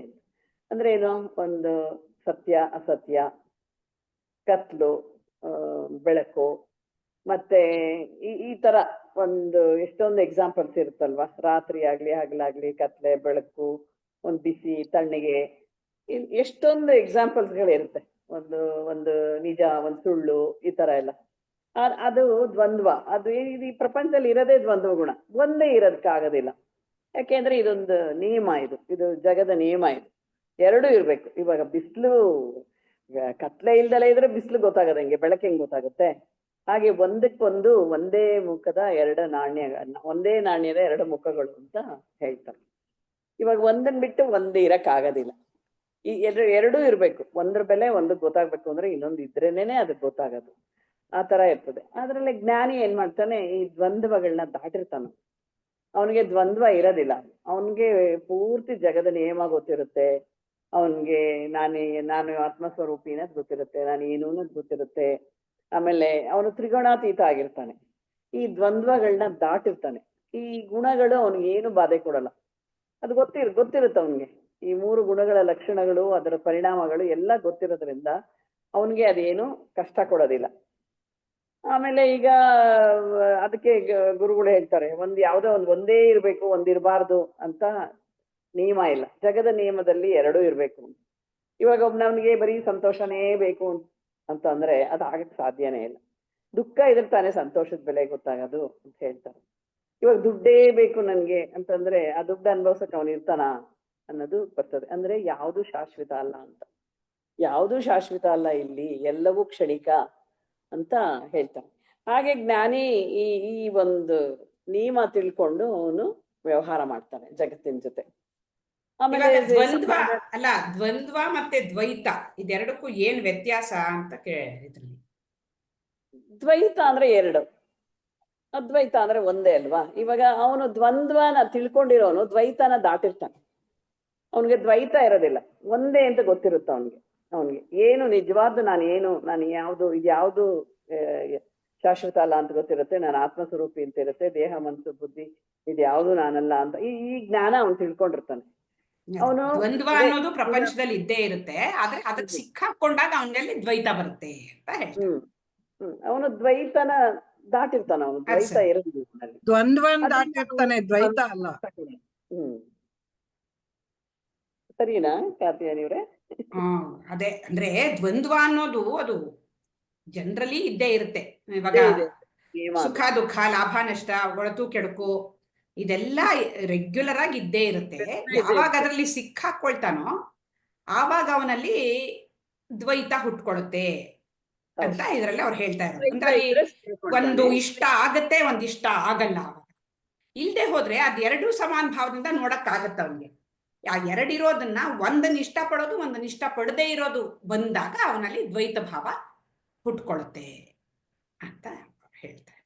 ದ್ವೈತ ನಾನು ಅರ್ಥ ಮಾಡ್ಕೊಂಡಿದ್ದೆ. ದ್ವೈತ ಹೋಗ್ಬಿಟ್ರೆ ಅವನಿಗೆ ದ್ವಂದ್ವ ಅರ್ಥ ಆದಾಗ ದ್ವಂದ್ವ ಅರ್ಥ ಆಗ್ಬೇಕು. ಕರೆಕ್ಟ್. ದ್ವಂದ್ವ ಅನ್ನೋದು ಇದ್ದೇ ಇರುತ್ತೆ, ಅದೇನು ಹೋಗೋದಿಲ್ಲ, ದ್ವಂದ್ವ ಹೋಗೋದಿಲ್ಲ. ದ್ವೈತವನ್ನೇ ನಾವು ಜಯಿಸ್ಬೇಕು. ಅಂದ್ರೆ ಅಲ್ಲಿ ಸಿಕ್ಕಾಕೊಳ್ಳೋ ಒಂದು ಭಾವ ಏನಿದೆ, ಆ ಸಿಕ್ಕಾಕೊಳ್ಳೋದ್ರಿಂದ ನಾವು ಹೊರಗೆ ಬಂದ್ರೆ ಅವಾಗ 2 ಇದ್ರೂ ಕೂಡ ನಮ್ಗೇನು ಅದು ತೊಂದರೆ ಕೊಡೋದಿಲ್ಲ. ಹೌದು, ನಮ್ಗೆ ಜ್ಞಾನಿಗೆ. ಆಮೇಲೆ ಇಲ್ಲಿ ಇದನ್ನ ಹೇಳ್ತಾ ಇದ್ರಲ್ಲ ನೀವು 3 ಗುಣಗಳು, ಅದರಲ್ಲಿ ಇವಾಗ ಸತ್ವಗುಣ ಒಳ್ಳೇದಲ್ವಾ? ಅದು ಮತ್ತೆ ಯಾತಕ್ಕೆ ಅದೇ ಇರ್ಬೋದಲ್ಲ, ಸತ್ವಗುಣನು ಯಾಕೆ ಕಳ್ಳ ಅಂತ ಯಾಕೆ ಹೇಳ್ತಾರೆ ಅಂತ. ಆದ್ರೆ ಕಳ್ಳರ ಜೊತೆನೆ ಸೇರ್ಕೊಂಡು ಇದ್ದಾನಲ್ವಾ ಅವನು. ಇವ್ರ ಜೊತೆಲೆ ಸೇರ್ಕೊಂಡು ಎಲ್ಲ ಕೃತ್ಯನು ಮಾಡಿದಾನೆ. ಅವನಲ್ಲಿ ಸ್ವಲ್ಪ ಒಂದು ದಯೆ ಇದೆ, ಒಂದು ಸತ್ವಗುಣದ ಒಂದು ಕ್ವಾಲಿಟಿ ಇದೆ. ಕಳ್ಳನಲ್ಲಿ ಸರಿ, ಕಳ್ಳನಲ್ಲಿ ಸ್ವಲ್ಪ ದಯೆ ಇದೆ. ಇವಾಗ ಸುಮ್ಮನೆ ಸತ್ವಗುಣ, ಇವಾಗ ನಾವು ಸಾಧನೆ ಮಾಡ್ತೀವಿ, ನಾವು ತಮಸ್ಸನ್ನು ಬಿಡ್ಬೇಕು, ರಜಸ್ಸನ್ನು ಬಿಡ್ಬೇಕು, ಸತ್ವಗುಣಕ್ಕೆ ಬರ್ಬೇಕು ಅಂತೀವಿ. ಸತ್ವಗುಣದಲ್ಲೇ ಇದ್ರೆ ಸಾಕಾಗಲ್ವಾ? ಗುಣಾತೀತರು ಯಾಕಾಗ್ಬೇಕು ನಾವು? ಸತ್ವಗುಣದಲ್ಲೇ ಇದ್ರೆ ಇವಾಗ ನಮ್ಮ ಇವ್ರು ಹೇಳಿದ್ರಲ್ಲ ಶ್ರೀನಿವಾಸ ಮೂರ್ತಿ ಇರ್ತಾರ, ಈ ಜಗತ್ತಿನ ವ್ಯವಹಾರದಲ್ಲಿ ಸತ್ವಗುಣದಲ್ಲೇ ಇದ್ದು ಜಯಿಸಕ್ ಆಗೋದಿಲ್ಲ. ಅವಾಗ ತುಂಬಾ ಅಡ್ವಾಂಟೇಜ್ ತಗೊಳ್ತಾರೆ ಜನಗಳೆಲ್ಲ. ಅವಾಗ ಯಾಕೆಂದ್ರೆ ಈ ಪ್ರಪಂಚ ಇರೋದ್ ಹಾಗೆ, ಈ ವ್ಯವಹಾರ ಇರೋದ್ ಹಾಗೆ. ಈ ವ್ಯವಹಾರಕ್ಕೆ ತಕ್ಕಂಗೆ ಅವನು ಜ್ಞಾನಿ ವರ್ತಿಸ್ಬೇಕಾಗತ್ತೆ. ಸತ್ವಗುಣ ಸತ್ವಗುಣ ಬಿಟ್ಬಿಟ್ಟು ರಜೋಗುಣದಲ್ಲಿ ಬಂದು ಏನ್ ವ್ಯವಹಾರ ಅದು ಒಂದ್ ರೀತಿ ಎಕ್ಸ್ಪ್ಲನೇಷನ್, ಅದು ಕರೆಕ್ಟ್. ಆ ವ್ಯವಹಾರಕ್ಕೆ ಅದಲ್ದೇನೆ ಸತ್ವಗುಣವನ್ನು ಮೀರ್ಬೇಕು ಅನ್ನೋದು ಯಾತಕ್ಕೆ? ಈಗ ಇದು ವ್ಯವಹಾರಕ್ಕೆ ನೀವು ಹೇಳಿದ್ ಕರೆಕ್ಟೇ. ನಾವು ಕೆಲವು ಸರ್ತಿ ರಜಸ್ಸನ್ನು ಉಪಯೋಗಿಸ್ಬೇಕು, ತಮಸ್ಸನ್ನು ಉಪಯೋಗಿಸ್ಬೇಕು, ಸತ್ವವನ್ನು ಉಪಯೋಗಿಸ್ಬೇಕು. ಈಗ ನಾವು ಜ್ಞಾನ ಮಾರ್ಗದ ಸಂಬಂಧದಲ್ಲಿ ಬಂದಾಗ ನಾವು ಸತ್ವಕ್ಕೆ ಬಂದ ಮೇಲೆ ಸತ್ವದಲ್ಲೇ ನಿಲ್ಬಹುದಲ್ಲ. ಇದು ಬಿಟ್ಬಿಡಿ, ವ್ಯವಹಾರ ಬಿಟ್ಬಿಡಿ. ಈ ಜ್ಞಾನಕ್ಕೆ ಬಂದ್ಮೇಲೆ ಸತ್ವದಲ್ಲೇ ನಿಂತ್ರೆ ಏನ್ ತೊಡಕು? ಸತ್ವದಲ್ಲೇ ನಿಂತ್ರೆ ಜ್ಞಾನಿ ಇನ್ನು ಚೆನ್ನಾಗೇ ಇರ್ತಾನೆ. ಅವನು ಲೋಕ ಕಲ್ಯಾಣ ಎಲ್ಲಾನು ಮಾಡ್ತಾನೆ. ಅದನ್ನು ಮೀರ್ಬೇಕು ಅಂತಾರಲ್ಲ, ಯಾಕೆ? ಗುಣಾತೀತನಾದಾಗ ಅವನು ಸಮತ್ವದಿಂದ ಎಲ್ಲವನ್ನು ನೋಡಕ್ ಸಾಧ್ಯ ಆಗುತ್ತೆ. ಅವನು ಸಾಕ್ಷಿ ಭಾವದಿಂದ ನೋಡಕ್ ಸಾಧ್ಯ. ಸತ್ವದ್ದು ಡಿಸ್ಅಡ್ವಾಂಟೇಜ್ ಏನು ಅಂತ ನಾನು ಇಲ್ಲಿ ಕೇಳ್ತಾ ಇದ್ದೆ. ಸತ್ವದಿಂದ ಏನ್ ತೊಂದರೆ ಆಗತ್ತೆ? ಇದು ಬಿಡಿ, ವ್ಯವಹಾರದ್ದು ಬಿಟ್ಬಿಡಿ. ವ್ಯವಹಾರದಲ್ಲಿ ಎಲ್ರು ಇದ್ ಮಾಡ್ತಾ ಅದ್ ಬೇರೆ. ಜ್ಞಾನಕ್ಕೆ ನೀವು ಹೋಗ್ತಾ ಇರುವಾಗ ಸತ್ವ ಬೇಕು ಜ್ಞಾನಕ್ಕೆ. ನಮ್ಗೆ ಬೇರೆ ಇದೆರಡು ಜಾಸ್ತಿ ಬೇಡ ನಮ್ಗೆ. ಆದ್ರೆ ಸತ್ವನು ತುಂಬಾ ಬೇಡ. ಯಾಕೆ? ಸತ್ವದಲ್ಲೇ ನಿಂತ್ರೆ ಏನಾಗತ್ತೆ? ಸತ್ವದಲ್ಲೇ ನಿಂತ್ರೆ ತೊಂದರೆ ಆಗ್ಬೋದು, ಏನೋ ಗೊತ್ತಿಲ್ಲ ನನ್ಗೆ. ಅದ್ರಲ್ಲಿ ಹೇಳಿದಾರ ಅವರು, ಇದ್ರೆ ಅವ್ನು ಒಳ್ಳೆ ಜ್ಞಾನಿ ಆಗ್ತಾನೆ, ಅವ್ನು ಇನ್ನೂ ಚೆನ್ನಾಗ್ ಆಗ್ತಾನಪ್ಪ. ಸತ್ವ ಅಲ್ವಾ? ಬೇಕು. ಸತ್ವದ ಒಂದು ತತ್ವದಲ್ಲೇ ತೊಂದರೆ ಇತ್ತು ಏನು? ಅಂತಂದ್ರೆ ತತ್ವದಲ್ಲೇ ಇತ್ತು ಅಂತಂದ್ರೆ ನಾವು ನೆಕ್ಸ್ಟ್ ಜನರೇಷನ್ ಝೂಮ್ ಅಲ್ಲಿ ಮೀಟ್ ಮಾಡ್ಬೋದು ತಿರ್ಗಾ. ಸತ್ವದಲ್ಲೇ ಇದ್ರೆ ಒಳ್ಳೇದೇ ಅಲ್ವಾ, ಅವನು ಬೇಗ ಮುಕ್ತಿ ಪಡ್ಕೊಂಡ್ಬಿಡ್ತಾನಪ್ಪ. ಇಲ್ಲ ಮುಕ್ತಿ ಸಿಗಲ್ಲ. ಸತ್ವದಲ್ಲೂ ಏನಾಗುತ್ತೆ, ತನಗೇನೋ ಒಂದ್ ಸಂತೋಷ ಸಿಗ್ತಾ ಇದೆ, ಆನಂದ ಸಿಗ್ತಾ ಇದೆ ಅಂತ ಒಂದು ಅದು ಒಂದು ಬಂಧ ವಾಸನೆ ಅಂತೇಳಿ ಆ ವಾಸನೆಯಲ್ಲಿ ಕೂತ್ಕೊಂಡ್ಬಿಡ್ತಾನೆ ಅವನು. ಅದು ವಾಸನೆ ಆಗಿ ಮುಂದೆ ನೀರಿಗೆ ಹೋಗ್ತಾ ಇರುತ್ತೆ. ಹಾಗಾಗಿ ಆ 3 ಗುಣಗಳಿಂದ ಈಚೆ ಬರ್ಬೇಕು ಅಂತ. ಸತ್ವದಲ್ಲೂ ನೀನ್ ನಿಲ್ಬಾರ್ದು. ಯಾಕಂದ್ರೆ ನಂಗೆ ಬರೀ ಆನಂದವಾಗಿದ್ದೀನಿ, ಖುಷಿ ಸಿಗ್ತಾ ಇದೆ ಅಂತಂದ್ರೆ ಏನು ಪ್ರಯೋಜನ ಇಲ್ಲ. ಯಾರಿಗೂ ಏನು ಉಪಯೋಗ ಆಗಲ್ಲ, ನೀನ್ ಒಬ್ರಿಗೆ ಮಾತ್ರ ಕೂತಿರ್ತೀಯ. ಹಾಗಾಗಿ ಅದರಿಂದನೂ ಈಚೆ ಬಾ ನೀನು ಅಂತ. ಅದು ಬಂಧ ಮಾಡುತ್ತೆ. ಸತ್ವಗುಣ ಇದ್ರೆ ಅಂದ್ರೆ ಬಂಧ. ಸತ್ವಗುಣದಲ್ಲಿ ಮೇಯ್ನ್ ಆಗಿ ಶಾಂತಿ, ಆನಂದ ಬಂಧ ಅಲ್ವಾ? ವ್ಯವಹಾರದಲ್ಲಿ ಸತ್ವಗುಣದಿಂದ ಇದ್ರೆ ಅವನಿಗೆ ತೊಂದ್ರೆ ಆಗುತ್ತೆ. ಸತ್ವಗುಣದಲ್ಲೇ ಇದ್ರೆ ಏನಾಗುತ್ತೆ ಅಂತ ನಾನು ಯೋಚನೆ ಮಾಡಿಲ್ಲ. ಅಲ್ಲ ಅದ್ರಲ್ಲಿ ಹೇಳಿದಾರ. ನಾನು ಏನೋ ಅಂದ್ರೆ ನಾವೇನ್ ಗೊತ್ತಾ, ಸತ್ವಕ್ ಬಂದ್ಬಿಡಿ. ಇವಾಗ ಸತ್ವ ಸಾಮಾನ್ಯವಾಗೇನು, ಅವ್ರು ಸಾಮಾನ್ಯವಾಗಿ ಏನು ಗಲಾಟೆ ಮಾಡಲ್ಲ, ಅವ್ರ ಪಾಡವ್ರಿಗೆ ಅವ್ರು ಇರ್ತಾರೆ, ಯಾರಿಗೂ ತೊಂದರೆ ಕೊಡಲ್ಲ, ಶಾಂತವಾಗಿರ್ತಾರೆ. ಒಳ್ಳೆ ಚೆನ್ನ ಅಲ್ವಾ ಸತ್ವಗುಣ ಅಂತ ಅನ್ಸುತ್ತೆ.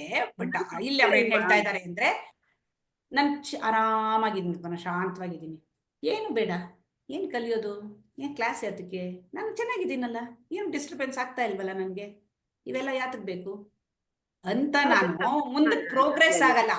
ಅಲ್ಲ ಅಂದ್ರೆ ನಾವು ಅಲ್ಟಿಮೇಟ್ ಹಂತಕ್ಕೆ ಹೋಗೋದಕ್ಕೆ ಇದು ಒಂದು ವಿಘ್ನ ಆಗತ್ತೆ ಸತ್ವ. ಯಾಕೆಂದ್ರೆ ನಾವು ತಿಳ್ಕೊಬೇಕಲ್ವಾ. ಈ ಒಂದು ಆರಾಮಾಗಿ ಇವಾಗ ಕಂಫರ್ಟ್ ಝೋನ್ ಅಂತ ಹೇಳ್ತೀವಿ. ಇವಾಗ ಮನೆಯಲ್ಲಿ ಎಲ್ಲ ಚೆನ್ನಾಗಿರುತ್ತೆ ನಿಮ್ಗೆ, ಆವಾಗ ನಿಮ್ಗೆ ಏನು ಬೇಕಿಲ್ಲ. ಯಾವ ಪ್ರವಚನ ಯಾಕೆ ಬೇಕು ಹೇಳಿ ನಿಮ್ಗೆ, ಯಾವ ಗುರುಗಳು ಯಾಕೆ ಬೇಕು, ಎಲ್ಲ ಚೆನ್ನಾಗಿದೆಯಲ್ಲ. ಮನೇಲಿ ಎಲ್ಲರೂ ಚೆನ್ನಾಗಿ ನೋಡ್ಕೊಳ್ತಾ ಇದ್ದಾರೆ, ಎಲ್ಲ ನಮ್ಮ ಮಾತು ಕೇಳ್ತಾರೆ, ಎಲ್ಲ ಆಳು ಕಾಳು ಎಲ್ಲ ಇದೆ, ಫಸ್ಟ್ ಕ್ಲಾಸ್ ಆಗಿದ್ದೀರಾ, ಟೈಮ್ ಊಟ ತಿಂಡಿ ಎಲ್ಲ ಆಗ್ತಾ ಇದೆ. ಯಾವ್ದೋ ಈ ಧರ್ಮದ ಪ್ರವಚನ ಎಲ್ಲ ಯಾರಿಗ್ರಿ ಬೇಕು? ಬೇಕಾಗಲ್ಲ ನಮ್ಗೆ. ಯಾವಾಗ ನಮ್ಗೆ ತೊಂದರೆ ಶುರುವಾಗುತ್ತೋ ಅವಾಗ ಯಾರು ಬಾಂತ್ ಕರೀಲಿ ಬಿಡ್ಲಿ, ನಾವೇ ಬೇಕಾದ್ರೆ ಹೋಗ್ತೀವಿ. ಆ ದೃಷ್ಟಿಯಲ್ಲಿ ಇದನ್ನ ಹೇಳ್ತಾ ಇರೋದು. ಸತ್ವ ಜಾಸ್ತಿ, ಸತ್ವ ಅಂತಂದ್ರೆ ಆರಾಮಾಗಿದ್ದು ಬಿಡ್ತೀವಿ, ಶಾಂತವಾಗಿರ್ತೀವಿ. ಸೊ ನಾವು ಮುಂದಕ್ಕೆ ಪ್ರಯತ್ನ ಪಡಲ್ಲ ಆಧ್ಯಾತ್ಮಿಕವಾಗಿ ಮುಂದುವರಿಯೋದಕ್ಕೆ. ಆ ದೃಷ್ಟಿಯಿಂದ ಇದು ಕೂಡ ಕಳ್ಳ. ಹಂಗಾದ್ರೆ ಸತ್ವಗುಣನೇ ಪ್ರಧಾನರಾಗಿರ್ತಾರಲ್ಲ ಮೇಡಮ್. ಮತ್ತೆ ಎಲ್ಲ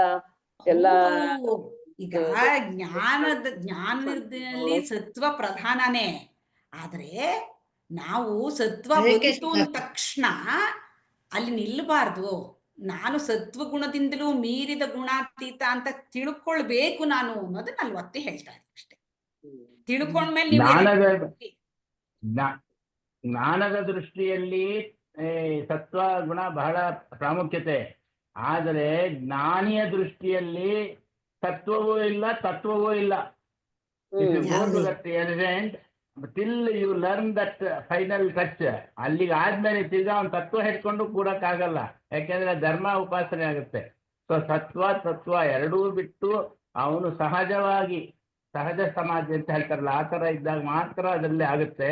ಈ ಸತ್ವಗುಣದ ಮುಖ್ಯ ಅಂಶ ಏನು ಅಂದ್ರೆ, ನೀವು ತಿರ್ಗಾ ಅಲ್ಲಿ ಸುಖ ದುಃಖ ಹೀಗೆ ಯಾವ್ದ್ರಲ್ಲೋ ಒಂದು ಇರ್ತೀರಲ್ಲ, ತಿರ್ಗಾ ಇವರು ಮೇಡಮ್ ಹೇಳಿದಂಗೆ ಅಲ್ಲಿ ನಿಮಗೆ ಬಂಧನಕ್ಕೆ ಆಸ್ಪದ ಮಾಡ್ಕೊಡುತ್ತೆ. ನೀವು ಬಂಧನದಿಂದ ಬಿಡುಗಡೆ ಆಗ್ಬೇಕಂದ್ರೆ 3 ಗುಣನೂ ಬಿಡ್ಬೇಕು ಅಂತ ಗುರುಗಳು ಹೇಳಿರೋದು.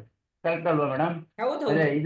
ಅದೇ ಇದ್ರ ಬಗ್ಗೆ ನಮ್ಮ ರಾಮಕೃಷ್ಣ ಆಶ್ರಮದ ರಜಿತಾ ಅವ್ರು ಹೇಳ್ಬೋದು ಅನ್ಸುತ್ತೆ. ರಜಿತಾ ಅವ್ರು ಏನ್ ಹೇಳ್ತಾರ ಅಂತ ಕೇಳೋಣ.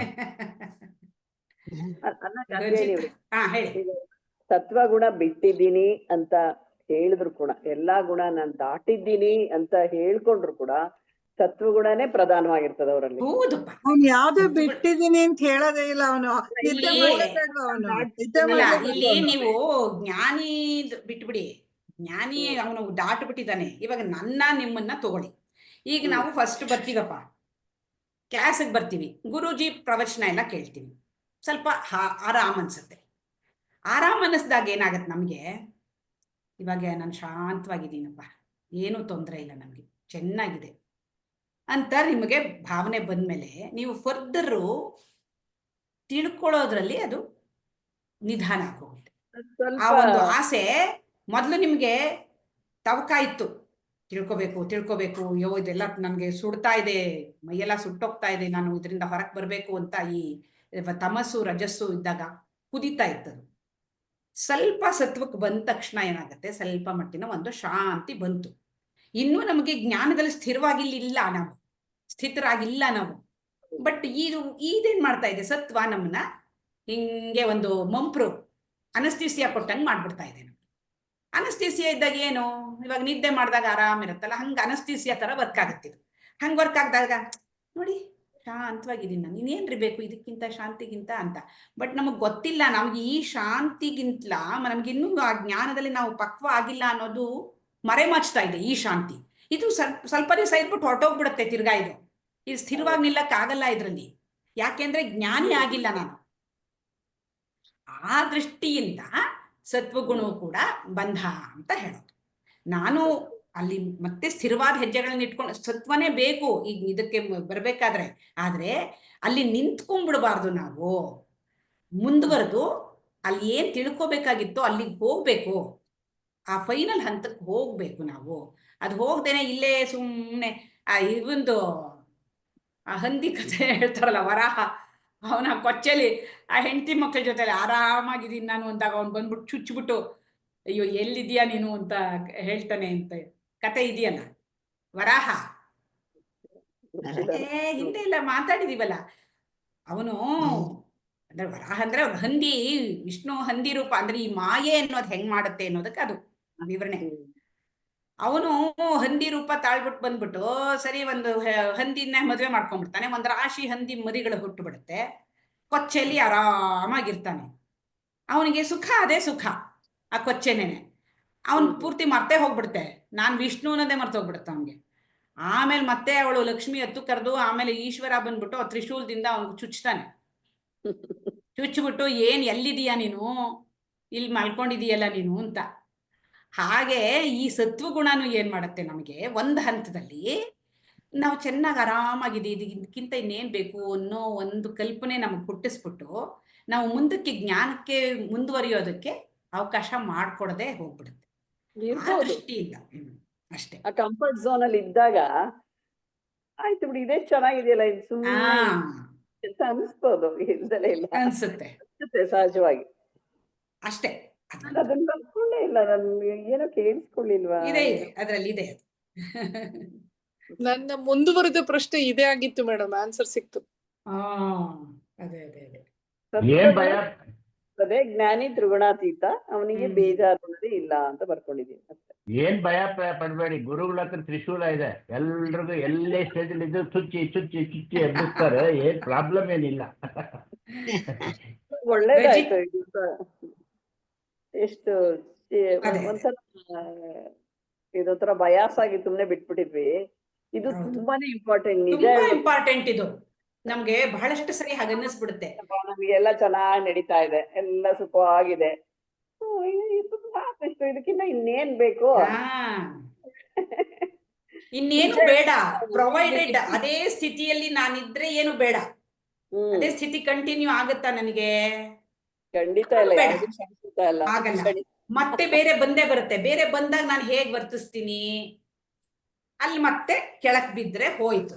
ಹಾಗಾಗಿ ನಾನು ಆ ಸತ್ವದಲ್ಲೂ ಎಚ್ಚರಿಕೆಯಾಗಿ ಇದ್ಕೊಂಡು, ಓಕೆ ಸತ್ವ ಬಂದಿದೆ, ಬೇರೆದು ಡಿಸ್ಟರ್ಬೆನ್ಸ್ ಇಲ್ಲ, ಇಲ್ಲಿ ನಾನು ಪ್ರಯತ್ನ ಸರಿಯಾಗಿ ಮಾಡ್ಬಿಟ್ಟು ಏನು ಜ್ಞಾನ ಅನ್ನೋದನ್ನ ತಿಳ್ಕೊಂಡು ಅದರಲ್ಲಿ ಸ್ಥಿತರಾಗೋದಕ್ಕೆ ನಾವು ಗಮನವನ್ನ ಕೊಟ್ಕೊಳ್ಬೇಕಾಗುತ್ತೆ.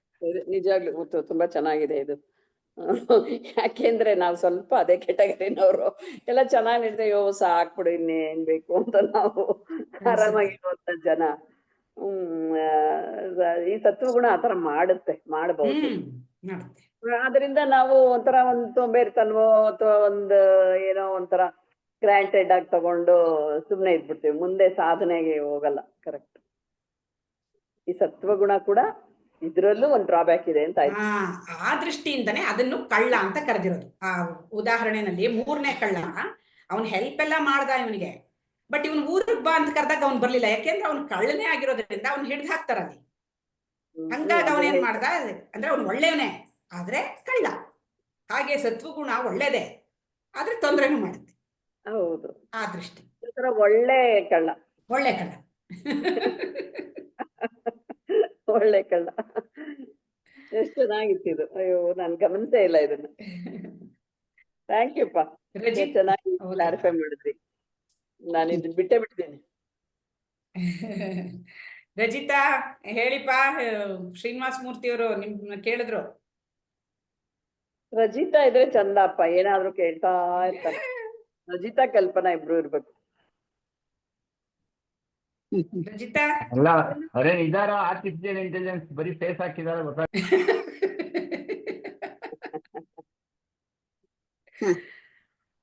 ಆಮೇಲೆ ಇದು ಚೆನ್ನಾಗಿದೆ ಇಲ್ಲ. ಮೇಡಮ್ ಅಂತ. ಕೇಳಿಸ್ತಾ ಇಲ್ಲ ರಜಿತಾ ರಜಿತಾ. ಇದು ನಮ್ಮ ಅಡ್ರೆಸ್ ನಾವೇ ಕೊಟ್ಕೊಂಡ್ ಬಂದಿದೀವಿ ಅಂತ ಇದೆ. ಅದು ತುಂಬಾ ಚೆನ್ನಾಗಿದೆ. ತುಂಬಾ ಚೆನ್ನಾಗಿದೆ. ಹೌದು. ನನಗಂತೂ ತುಂಬಾ ಚೆನ್ನಾಗಿ ಬರ್ತದೆ. ಇವಾಗ ಅಲ್ಲ, ಕೇಳಿಸ್ತಿಲ್ಲ ರಜಿತಾ.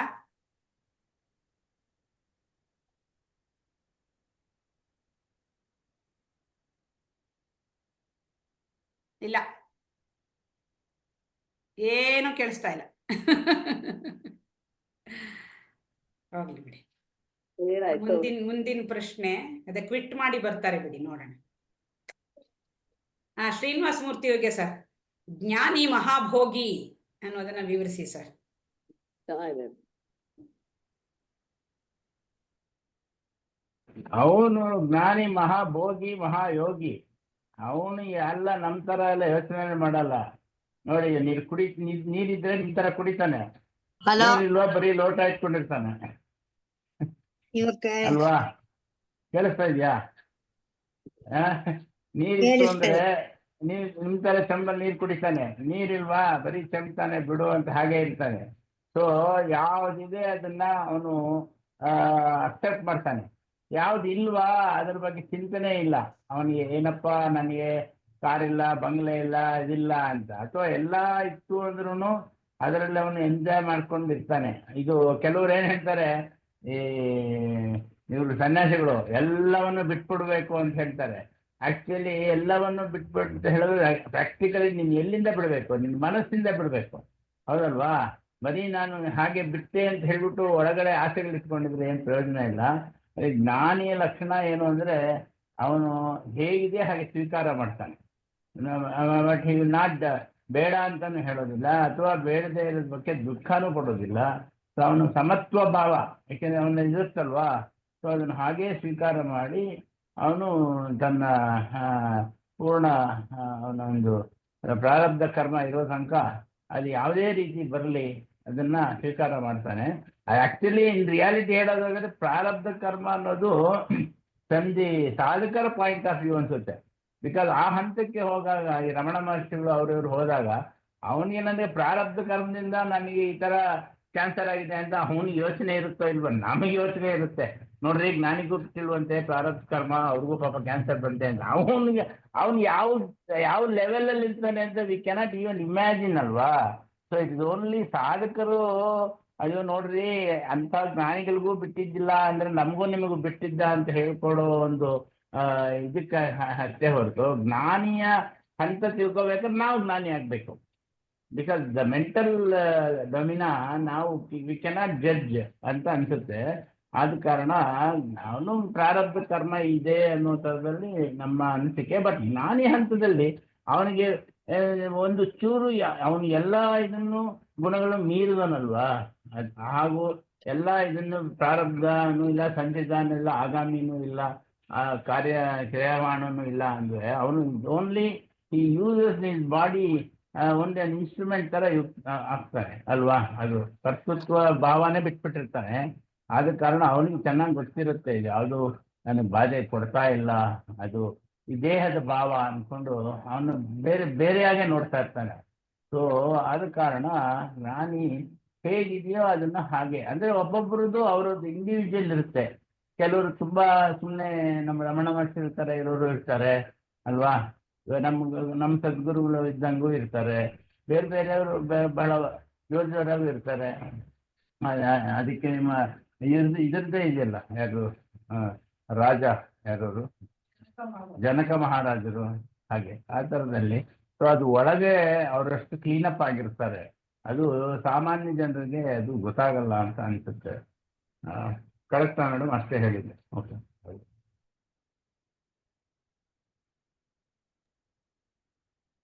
ಓಕೆ, ಮುಂದಿನ ಪ್ರಶ್ನೆ ಉಮಾ ಅವ್ರಿಗೆ. ತೇನ ತ್ಯಕ್ತೇನ ಭುಂಜೀತ ಮಾ ಗೃಧಃ ಕಸ್ಯ ಸ್ವಿಧನಂ ಅಂತ ಇಲ್ಲಿ ಒಂದು ಕೋಟ್ ಮಾಡಿದ್ದಾರೆ ಈಶಾವಾಸಿ ಉಪನಿಷತ್ತಿಂದು. ಅದ್ರದ್ದು ಒಂದು ಸ್ವಲ್ಪ ವಿವರಿಸಿ.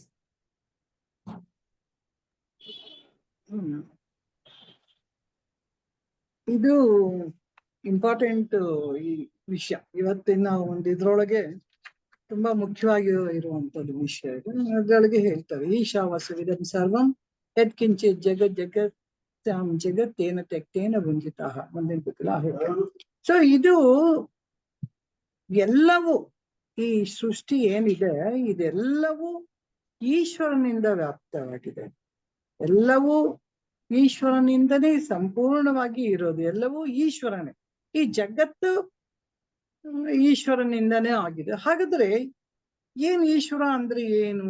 ಇದು ಯಾರಿಗ್ ಗೊತ್ತಿರುತ್ತೆ? ಯಾರು ಈಶ್ವರ ಅಂತಂದ್ರೆ ಯಾರು ಅಂತ ಯಾರಿಗ್ ಗೊತ್ತಿರುತ್ತೆ? ಜ್ಞಾನಿಗಳಿಗೆ ಗೊತ್ತಿರುತ್ತೆ. ಯಾರು ತಿಳ್ಕೊಂಡಿರ್ತಾರೋ ಅವನು ಜ್ಞಾನಿ ಆಗುತ್ತೆ. ಅಂದ್ರೆ ಏನಿದೆಲ್ಲ ಎಲ್ಲವೂ ಇರೋದು ಅಸ್ತಿತ್ವದಲ್ಲಿ. ನಾವು ಸಚ್ಚಿತ್ ಆನಂದ ಅಂತ 3 ಪದ ಯಾವಾಗ್ಲೂ ಉಪಯೋಗಿಸ್ತಾ ಇರ್ತೀವಿ.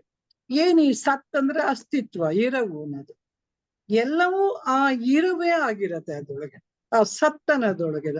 ಈ ಗುಡ್ಡ ಬೆಟ್ಟ ಮರ ಏನೇನ್ ನೋಡ್ತೀವೋ ಎಲ್ಲವೂ ಈ ಅಸ್ತಿತ್ವದಿಂದ ಆಗಿ ರೂಪ ತಾಳಿದೆ ಅಂತ ಹೇಳಿ. ನಾಮರೂಪಗಳು ತಳ್ಕೊಂಡಿರೋದೆಲ್ಲ ಅಸ್ತಿತ್ವದಿಂದನೇ ಬಂದಿರೋದಷ್ಟೇ ಹೊರತು ಅದು ಪ್ರತ್ಯೇಕವಾಗಿ ಯಾವುದು ಇಲ್ಲ ಅಂತ ಹೇಳಿ. ಅಂದ್ರೆ ಇದ್ರೊಳಗೆ ನಾಮಗಳು ಇರತ್ತೆ, ರೂಪಗಳು ಬದಲಾಗ್ತಾ ಇರುತ್ತೆ. ಯಾವ್ದೋ ಒಂದು ಮರ ಅಂದ ತಕ್ಷಣ ಎಲ್ಲ ಸಮೂಹಕ್ಕೂ ಮರ ಅಂತ ಕರಿತೀವಿ. ಅದು ಹೆಸರೇನ್ ಬದಲಾಗಿರೋ ನಾಮ. ಆದ್ರೆ ರೂಪಗಳಲ್ಲಿ ಒಂದ್ ಚಿಕ್ಕದಿರ್ಬೋದು, ದೊಡ್ಡದಿರ್ಬೋದು, ಇನ್ನೊಂದಿರ್ಬೋದು, ಸಾಕಷ್ಟು ಬದಲಾವಣೆ ಹೊಂದ್ತಾ ಇರತ್ತೆ. ಆದ್ರೆ ಈ ಅಸ್ತಿತ್ವ ಅನ್ನೋದು ಏನಿದೆ, ಇರುವು ಅನ್ನೋದು ಇದು, ಅದು ಯಾವತ್ತೂ ಬದಲಾವಣೆ ಹೊಂದೋದೇ ಇಲ್ಲ. ಹಾಗೆ ಈಗ ನಾನು ಅನ್ನೋದು ಸಹಿತ ಅಸ್ತಿತ್ವ. ಅವತ್ತು ಈಗ ನಾನು ಅಂತ ನಾವು ಯಾವಾಗ್ಲೂ ಹೇಳ್ಕೊತಾ ಇದ್ದೇವೆ. ಇದು ಆ ಅಸ್ತಿತ್ವದಲ್ಲಿ ನಾನು ಅನ್ನೋದು ಒಂದು ಇದು. ಈ ಜೀವ ಅನ್ನೋದುವೆ ಸೃಷ್ಟಿಯಲ್ಲಿ ಜೀವ ಜಗತ್ ಈಶ್ವರ ಅಂತ ನಾವೇನು ಇದ್ ಮಾಡ್ಕೊಂಡಿದೀವಿ. ಈ ಜೀವ ಅನ್ನೋದು ಒಂದು ಅಸ್ತಿತ್ವ. ಇಲ್ಲಿ ನಾವು ಸಹಜವಾಗಿ ಹೇಳ್ತಾ ಇರ್ತೀವಿ, ನಮ್ಗೆ ವಯಸ್ಸಾಗ್ತಾ ಆಗ್ತಾ ಬದಲಾವಣೆಗಳು ಎಲ್ಲಾದ್ರೊಳಗೂ ಬರುತ್ತೆ. ಆದ್ರೆ ನಾನು ಅನ್ನೋದ್ರೊಳಗೆ ಯಾವುದೇ ಬದಲಾವಣೆ ಆಗೋದಿಲ್ಲ ಅಂತ ನಾವೀಗ ಸಾಕಷ್ಟು ಸಲಿ ಹುಡುಗ ಇದ್ದೆ, ಆಮೇಲೆ ಬೆಳೆದೆ, ಮದ್ವೆ ಆಯ್ತು, ಮುದ್ಕ ಅದೇ ಇಲ್ಲ. ಆದ್ರೆ ನಾನು ಅನ್ನೋದು ಬದಲಾವಣೆ ಇಲ್ಲ. ನಾನು ಅನ್ನೋದು ಬದಲಾವಣೆ ಆಗ್ಲಿಲ್ಲ. ಅವ್ರು ಯಾವಾಗ್ಲೂ ಅಸ್ತಿತ್ವ ಅವ್ರದ್ದು ಇದ್ದೇ ಇತ್ತು. ಅದ್ರೊಳಗೆ ದೇಹ ಮಾತ್ರ ಬದಲಾವಣೆಗಳನ್ನ ಹೊಂದ್ತಾ ಇತ್ತಷ್ಟೇ ಹೊರತು ಹುಟ್ಟಿದೆ, ಬೆಳೆದೆ, ಸತ್ತೆ ಅಂತ. ಆದ್ರೆ ನಾನು ಅನ್ನೋದು ಯಾವತ್ತೂ ಬದಲಾಗಲ್ಲ. ನಾನು ಅಂತ ನಾವೇನ್ ಹೇಳ್ತಾ ಇದ್ದೀವಿ, ಅದು ಇರುವಿಕೆ ಇದೆಯಲ್ಲ, ಅದೇನೆ ನಾವು ಆತ್ಮ ಬ್ರಹ್ಮ ಅಂತ ಹೇಳಿ ನಾವು ಕರಿತೀವಿ. ಅಂದ್ರೆ ಈ ಅಸ್ತಿತ್ವ ಅನ್ನೋದು, ಇರವು ಅನ್ನೋದು ಒಂದೇ. ಹೇಗೆ ಈಶಾವಾಸ್ಯವಿದಂ ಸರ್ವಂ ಅಂತ ಹೇಳ್ತಾರಲ್ಲ, ಎಲ್ಲವೂ ಆ ವ್ಯಾಪ್ತಿಯಾಗಿ ಈಶ್ವರನಿಂದನೇ ವ್ಯಾಪ್ಸಿದೆ ಅಂತ ಹೇಗೆ ಹೇಳ್ತೀವೋ ಹಾಗೆ ಎಲ್ಲವೂ ಅಸ್ತಿತ್ವವೇ ಒಂದೇ ಆಗಿದೆ, ಅದು ಬಿಟ್ಟು ಬೇರೆ ಯಾವುದು ಇಲ್ಲ ಅನ್ನುವಂಥದ್ದು ಜ್ಞಾನಿಗೆ ಪೂರ್ಣವಾಗಿ ಗೊತ್ತಿರುತ್ತೆ. ಇವೆಲ್ಲವೂ ಇರೋದು ಅರಿವಿ ಅಲ್ಲಿ ನಾನು ಅದೆಲ್ಲ ನೋಡ್ತಾ ಇರುವಂಥದ್ದು ಅವನು ಸಂಪೂರ್ಣವಾಗಿ ಯಾರಿಗೆ ಗೊತ್ತಿದೆ. ಅದಕ್ಕೆ ಗುರುಜಿ ಪ್ರತಿ ಸಲಿ ನಾನೆಂಬುದು ನಾನಲ್ಲ, ಈ ದೇಹ ಮನ ಬುದ್ಧಿ ನಾನಲ್ಲ, ಸಚ್ಚಿತ್ ಆನಂದಾತ್ಮ ಶಿವ ನಾನು ಅಂತ ಪ್ರತಿ ಸಲಿ ಜ್ಞಾಪಿಸ್ತಾರೆ ನಮ್ಗೆ. ಏನಂದ್ರೆ ಇರೋದು ಎರಡು, ಒಂದು ಸತ್ ಚಿತ್, ಎರಡು. ಈ ಎರಡರನ್ನು ಅವನು ಆರಾಮ್ಸೆ ಎಂಜಾಯ್ ಮಾಡ್ಕೊಂಡು ನೋಡ್ಕೊಂಡಿರ್ತಾನೆ. ಇದನ್ನ ಎಲ್ಲವೂ ನಡೀತಾ ಇದೆ ಅನ್ಕೊಂಡು, ಯಾವ್ದು ನಡಿಬೇಕೋ ಅದೆಲ್ಲ ಘಟಿಸ್ತಾ ಇರುತ್ತೆ, ಏನಾಗ್ಬೇಕೋ ಆಗ್ತಾ ಇರುತ್ತೆ, ನಂಗೂ ಇದಕ್ಕೆ ಸಂಬಂಧ ಇಲ್ಲ ಅಂತ ಅವ್ನು ಯಾವಾಗ್ಲೂ ಆನಂದದಲ್ಲಿ, ತನ್ನೊಳಗೆ ತಾನು ಆನಂದದಲ್ಲಿ ಇರುತ್ತೆ. ಹಾಗಾಗಿ ಅವನಿಗೆ ಯಾವ ದುಃಖನೇ ಇಲ್ಲ ಅನ್ನುವಂಥದ್ದು ನಮ್ಗೆ ಇದು. ಅವನು ಎಲ್ಲರಲ್ಲೂ ಭಗವಂತನ್ನೇ ಅಂದ್ರೆ ಅಸ್ತಿತ್ವನೇ ಕಾಣ್ತಾನೆ. ಅದು ಸಹಜವಾಗಿ ಏನಿದೆ, ಇರುವ ಪ್ರಕೃತಿ ಏನಿದೆ ಅದನ್ನ ಸಹಜವಾಗಿ ಅವನು ಒಪ್ಪುತ್ತಾನೆ, ಸಂತೋಷ ಪಡ್ತಾನೆ, ನೋಡ್ತಾನೆ ಎಲ್ಲದಕ್ಕೂ. ಸೊ ಅವನ್ಗೆ ದುಃಖ ಬಂತು, ದುಃಖ ಅಂತ ಇಲ್ವೇ ಇಲ್ಲ ಅವ್ನಿಗೆ ದುಃಖ ಬಂತು, ಅವನ್ ಪ್ರಸಾದ ಅಂತಾನೆ, ಅದು ಹೋಯ್ತು ಅವನ ಪ್ರಸಾದ ಅಂತೇಳಿ ಅವನು ಯಾವಾಗ್ಲೂ ತನ್ನ ಆನಂದದಲ್ಲಿ ಸಮತ್ವನ ಅವನು ಯಾವತ್ತೂ ಕಳ್ಕೊಳ್ದಲೆ ಒಂದೇ ಸಮಾನವಾಗಿ ನೋಡ್ತಾನೆ. ಇಲ್ಲಿ ತುಂಬಾ ಸಚ್ಚಿತ್ ಆನಂದ ಇರೋದು ಮೂರೇ ಇದು ಇದ್ರೊಳಗೆ. ಸತ್ ಅನ್ನೋದು ಏನಿದೆ ಅದು ಅಸ್ತಿತ್ವದಲ್ಲಿ ಚೈತನ್ಯ ನಾವು ನೋಡ್ತಾ ಇರೋವಂಥದ್ದು ಚಿತ್. ಅವೆರಡನ್ನ ನಾವು ಪೂರ್ಣವಾಗಿ ಅದು ಅರ್ಥ ಆಯ್ತು ಅಂತಂದ್ರೆ ನಮ್ಗೆ ಏನೋ ಒಂದು ಆಧ್ಯಾತ್ಮಿಕ ಎಂಟರ್ ಆಗೋದು ಒಂದ್ ಸ್ವಲ್ಪ ಅರ್ಥ ಆಯ್ತು ಅಂತ ಹೇಳ್ಕೋಬಹುದು. ಅದನ್ನು ನಿಲ್ಬೇಕು ಅದ್ರೊಳಗೆ. ಅದ್ ನಿಲ್ಲೋ ತನಕ ನಾವು ಇಷ್ಟ ಅರ್ಥ ಆಯ್ತು, ನಮ್ಗೆ ಇದು ಅರ್ಥ ಮಾಡ್ಕೊಳಕ್ ಸಾಧ್ಯ ಆಗಿದೆ ಅಂತ ಹೇಳಿ ನಾವು ಇದ್ ಮಾಡ್ಕೋಬಹುದು. ಅಲ್ಲ, ಇದೆಲ್ಲ ಕರೆಕ್ಟ್ ಆಗಿ ಹೇಳಿದ್ರಿ. ಇದು ಒಂದ್ ಲೈನು, ತೇನ ತ್ಯಕ್ತೇನ ಭುಂಜಿತ ಅದೆಲ್ಲವನ್ನು ಕಸ್ಯ ಸ್ವಿಧನಂ ಅನ್ನೋದು ಆ ಲೈನ್ ಹೇಳಿ. ಏನನ್ನ ತೆಗೆದುಬಿಟ್ಟು ಉಪಯೋಗಿಸು ಅಂತ ಹೇಳ್ತಾ ಇದ್ದಾರೆ ಅನ್ನೋದು. ನೀವು ಹೇಳಿದ್ದೆಲ್ಲ ಕರೆಕ್ಟ್ ಆಗಿದೆ, ಅದ್ರಲ್ಲಿ ಏನು ಇದಿಲ್ಲ. ವ್ಯಾಮೋಹ ಅಂದ್ರೆ ಯಾವುದೇ ಒಂದು ವಸ್ತು ಅಥವಾ ವಿಷಯದ ಬಗ್ಗೆ ಅತಿಯಾದ ಅಂಟುವಿಕೆ ಇರಬಾರ್ದು. ಅದನ್ನ ಆನಂದಿಸ್ಬೇಕು. ವ್ಯಾಮೋಹ ಬೇಡ ಅಂತ ಹೇಳಿ ಅದಕ್ಕೆ ಲಾಸ್ಟ್ ವರ್ಡ್ ಅದೇ ಇದು. ತೇನ ತೆಕ್ತೇನ ಭುಂಜಿತಾಹ ಅಂದ್ರೆ ವ್ಯಾಮೋಹ ಬಿಟ್ಟು ಅನುಭವಿಸು ನೀನು ಅನ್ನೋವಂಥದ್ದು. ಅನುಭವಿಸೋವನ್ನ ಕರ್ಕೊಂಡ್ಬರ್ಬೇಡ. ಯಾವ್ದಕ್ಕೂ ಈ ಕರ್ತಾಹಂ ಭೋಕ್ತಾಹಂ ಜ್ಞಾತಾಹಂ 3 ಜನನು ಬಿಟ್ಬಿಡು. ನೀನು ಬಿಟ್ಬಿಟ್ಟು ಅದನ್ನ ನೀನು ಆರಾಮ್ಸೆ ಎಂಜಾಯ್ ಮಾಡು ಅಂತ ಹೇಳು. ಅದಿದ್ರೆ ಅಂತ ಮಾಡ್ಕೊಂಡು ಇದ್ ಮಾಡ್ಕೋಬಾರ್ದು. ಇವಾಗ ಬಂತು ಸಂತೋಷ, ಬರ್ಲಿಲ್ವಾ ಸಂತೋಷ. ಇವಾಗ ಇದು ಬಂದಿದ್ದು ಇದು ನನಗೆ ಸಂಬಂಧಪಟ್ಟಿದ್ದು, ಇದು ನನಗಿರ್ಲೇಬೇಕು ಅನ್ನೋ ಒಂದು ಅಂಟುವಿಕೆ ಇದ್ದಾಗ ಅದು ತೊಂದರೆ. ವೈರಾಗ್ಯ ಬೇಕು, ಸನ್ಯಾಸಿಗೆ ಇವನ್ಗೆ ವೈರಾಗ್ಯ ಎಲ್ಲ ಬೇಕು ಜ್ಞಾನಿಗೆ ಅಂತ ಹೇಳ್ತಾರೆ. ಹಾಗಾದ್ರೆ ಅವನೇನು ವೈರಾಗ್ಯ ಅವನ್ಗೇನ್ ಬೇಕಾಗಿಲ್ಲ. ಸಾಧನೆ ಮಾಡೋ ಹಂತಕ್ಕೆ ಅವೆಲ್ಲ ಬೇಕಾಗಿರುತ್ತೆ. ಯಾವಾಗ ಅವನಲ್ಲಿ ತನ್ನದ್ರೊಳಗೆ ತಾನು ಎಸ್ಟಾಬ್ಲಿಷ್ ಆಗ್ತಾನೋ ಅವನ್ಗೆ ಈ ವೈರಾಗ್ಯ ಅವಶ್ಯಕತೆ ಇಲ್ಲ. ಯಾಕಂದ್ರೆ ಅವ್ನು ಯಾವ್ದ್ರೊಳಗೂ ಮೋಹನೆ ಇಲ್ಲ ಅವನ್ಗೆ. ವೈರಾಗ್ಯ ಸಾಧಕನಿಗೆ ಬೇಕಾಗಿರುತ್ತೆ. ಅವೆಲ್ಲದು ವಿಷಮಾದಮ ಎಲ್ಲದು ಆ ಹಂತಕ್ಕೆ ಹೋಗಕ್ ಬೇಕಾಗಿರುತ್ತೆ ಅವನ್ಗೆ. ಆ ಹಂತಕ್ಕೆ ಹೋದಾಗ ಯಾವ್ದು ಇಲ್ಲ ಅವನಿಗೆ, ಪ್ರಪಂಚನೇ ಇಲ್ಲ. ಮೊದಲನೇದಾಗಿ ನಾವೇನು ಪ್ರಪಂಚ ಅಂತ ಹೇಳ್ಕೊಂಡು ಕೂತ್ಕೊತಿದ್ವೋ ಅವನಿಗೆ ಆ ಸೃಷ್ಟಿನೂ ನನ್ನಿಂದನೇ ಆಗಿರೋವಂಥದ್ದು. ಈ ಪ್ರಪಂಚನೇ ಇಲ್ಲ ಅಂತ ಹೇಳ್ಬಿಟ್ಟು ಎಲ್ಲವೂ ಅಸ್ತಿತ್ವ ಇರುವಿನಲ್ಲಿದೆ ಅಂತ ಹೇಳಿ ಅವನು ಆರಾಮ್ಸೆ ಎಂಜಾಯ್ ಮಾಡ್ಕೊಂಡು ತುಂಬಾ ಎಂಜಾಯ್ ಮಾಡ್ತಾರೆ. ಅವ್ರು ನೋಡಿ ಅವ್ರ ಪಾಡಿಗೆ ಅವ್ರು ಖುಷಿ ಆಗಿರ್ತಾರಲ್ಲಿ. ಏನ್ ನಡೀತಾ ಒಂದ್ ಮರ ನೋಡಿದ್ರು ಅದನ್ನೇ ನೋಡ್ಕೊಂಡು ಸಂತೋಷ ಪಡ್ತಾ ಇರ್ತಾರೆ. ಏನ್ ಸಿಕ್ಕರೆ ಸಾಕು. ಮಕ್ಳೆಲ್ಲ ಒಂಚೂರು ಆಟ ಆಡ್ತಾರೆ, ಅದ್ ನೋಡ್ಕೊಂಡೆ ಸಂತೋಷ. ತಾನು ಆ ಮಗು ತರಾನೇ ಆಟ ಆಡ್ಕೊಂಡು ಖುಷಿಯಾಗಿರ್ತಾರೆ. ನಾವು ಅವ್ರನ್ನ ಜ್ಞಾನಿಗಳನ್ನ ನೋಡಕ್ ಹೋದಾಗ ಹೀಗೆ ಅಂತಾನೆ ಹೇಳಕ್ ಬರಲ್ಲ. ಅವ್ರು ಎಲ್ಲಾ ಇದ್ರೊಳಗೂ ತನ್ನ ಸಣ್ಣ ಆನಂದನ ಪಡ್ತಾ ಇರ್ತಾರೆ ಅಂತ. ಯಾಕಂದ್ರೆ ಅವ್ರ ಆನಂದನೇ ನನ್ ಸ್ವರೂಪ. ನಾವ್ ಯಾವಾಗ ನನ್ ಸ್ವರೂಪನೇ ಆನಂದ ಅಂದಾಗ ನನ್ ದುಃಖ ಎಲ್ಲಿದೆ ನನ್ಗೆ ಅಲ್ವಾ? ಸಂತೋಷ ದುಃಖ ಎಲ್ಲ ಆಪೋಸಿಟ್ ಇದ್ರ ವರ್ಡ್ಗಳು ಬರುತ್ತೆ. ಆನಂದಕ್ಕೆ ಬೇರೆ ಮ್ಯಾಚಿಂಗ್ ವರ್ಡ್ ಇಲ್ಲ. ಆನಂದನೇ ನಾನು ಅಂತ ಅಂದ್ಮೇಲೆ ಬೇರೆ ಯಾವ್ದು ಉಳಿಯೋದೇ ಇಲ್ಲ ಅಂತ ಹೇಳಿ. ಸಂಬಂಧಗಳು ಬರ್ತಾ ಇರುತ್ತೆ, ಹೋಗ್ತಾ ಇರುತ್ತೆ. ಕೆಲವು ಸಲ ಯಾರೋ ಬಂದು ನಂಗೆ ಇಷ್ಟ ಆಗ್ಲಿಲ್ಲ, ಯಾವಾಗ ಹೋಗ್ತಾರೋ ಅವ್ರು ಹೋದ್ರೆ ಸಾಕು ಅನ್ನೋ ತರದ. ಇವನಿಗೆ ಅವೆಲ್ಲ ಏನಿರಲ್ಲ. ಬಂದ್ರ ಸರಿ ಬನ್ನಿ, ಹೋಗ್ತೀರಾ ಹೋಗಿ ಅಷ್ಟೇ. ಎಲ್ಲವಾಗ್ಲೂ ಒಂಥರ ಸಮತ್ವದಿಂದ ಯಾವ್ದಕ್ಕೂ ತಲೆ ಕೆಡಿಸ್ಕೊಳ್ದಲ್ಲ ಇರತ್ತೆ. ಈಗ ಪ್ರಪಂಚ ಅನ್ನೋದೇ ವೈವಿಧ್ಯದಿಂದ ಕೂಡಿರೋವಂಥದ್ದು. ಅದ್ರ ನಿಯಮನೇ ಬದಲಾವಣೆನೇ ಪ್ರಪಂಚದ ಜಗದ ನಿಯಮ. ಸೊ ಅದನ್ನ ನಾವು ಹೇಗೆ ಅದನ್ನ ಒಪ್ಕೋತೀವಿ, ನೋಡ್ತೀವಿ, ಅದ್ರ ಮೇಲೆ ನಮ್ಮ ಒಂದು ಜ್ಞಾನ ಇದೆ ಅಂತ ಕೇಳ್ಬೋದು. ಮುಂದಿನ ಪ್ರಶ್ನೆ ಬೇರೆಯವ್ರಿಗೆ ಕೇಳ್ತೀರಾ ಮೇಡಮ್? ಕೇಳ್ತೀನಿ. ಕಲ್ಯಾಣಿಯವರೇ, ಭರ್ತೃಹರಿಯ ನೀತಿ ಶತಕವನ್ನು ಬರೆಯಲು ಕಾರಣವೇನು? ಭರ್ತೃಹರಿ ಅಂತಿದ್ದ, ಅವನು ನೀತಿ ಶತಕ ಬರೆದ. ಯಾಕೆ ಬರೆದ ಅವನು ಅಂತ ಕತೆ ಹೇಳ್ರಿ.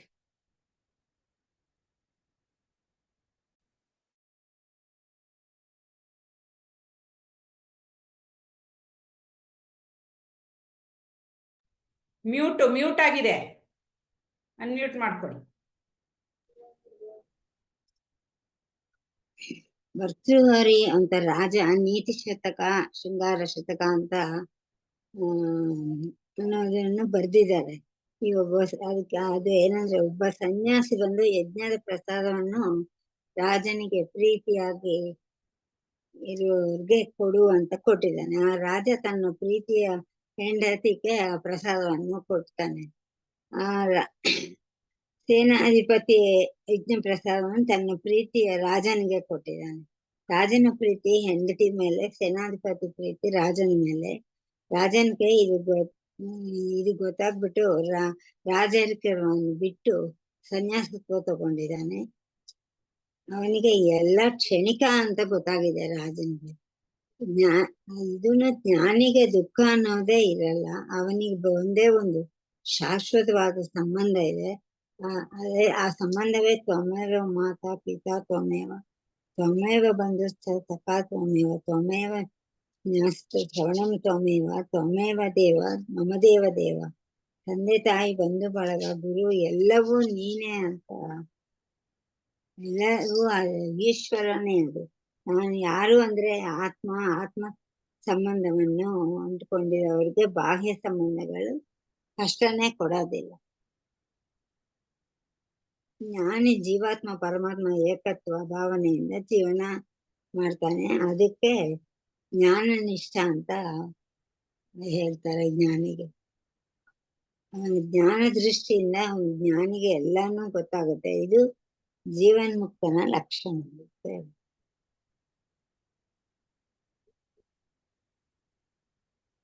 ಇದೆ ಜ್ಞಾನಿಯ ಪಾದವನ್ನು ಗಟ್ಟಿಯಾಗಿ ಹಿಡ್ಕೊಳ್ಬೇಕಾದ್ರೆ, ಪಾದ ಅಂದ್ರೆ ಅಲ್ಲಿ ಜ್ಞಾನದಲ್ಲಿ ಅವನು ದೃಢವಾಗಿದ್ದಾನೆ.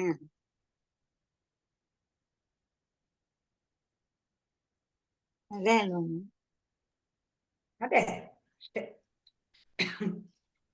ಅದು ಭರ್ತೃಹರಿದು ಇದು ಬಂದಾಗ ನಂಗೊಂದು ಕತೆ ನಮ್ಕ ಬಂತು. ಚಿಕ್ಕ ವಯಸ್ಸಲ್ಲಿ ನಾವು ಇದ್ ಮಾಡಿರೋದು. ಭರ್ತೃಹರಿ ಆ ನೀತಿ ಶತಕ ಆದ್ಮೇಲೆ ಒಂದ್ ಹೇಳ್ತಾನೆ, ಪ್ರತ್ಯಕ್ಷವಾಗಿ ಕಂಡ್ರು ಪ್ರಮಾಣಿಸ್ ನೋಡು ಅಂತ ಹೇಳಿ. ಅದಕ್ಕೆ ಒಂದು ಇದನ್ನ ಒಬ್ಬ ರಾಜ ಏನ್ ಮಾಡ್ತಾನೆ, ಹಾಕಿ ಇಟ್ಕೊಂಡಿರ್ತಾನೆ ಅವನು ಮಂಚದಿದಕ್ಕೆ. ಅದನ್ನ ಬರ್ದ್ಬಿಟ್ಟ ಇದನ್ನ. ಒಂದ್ಸಲಿ ಏನಾಗತ್ತೆ, ಇವನು ಎಲ್ಲ ಯುದ್ಧಕ್ಕೆ ಹೋಗಿರ್ತಾನೆ, ವಾಪಸ್ ಬರ್ತಾನೆ.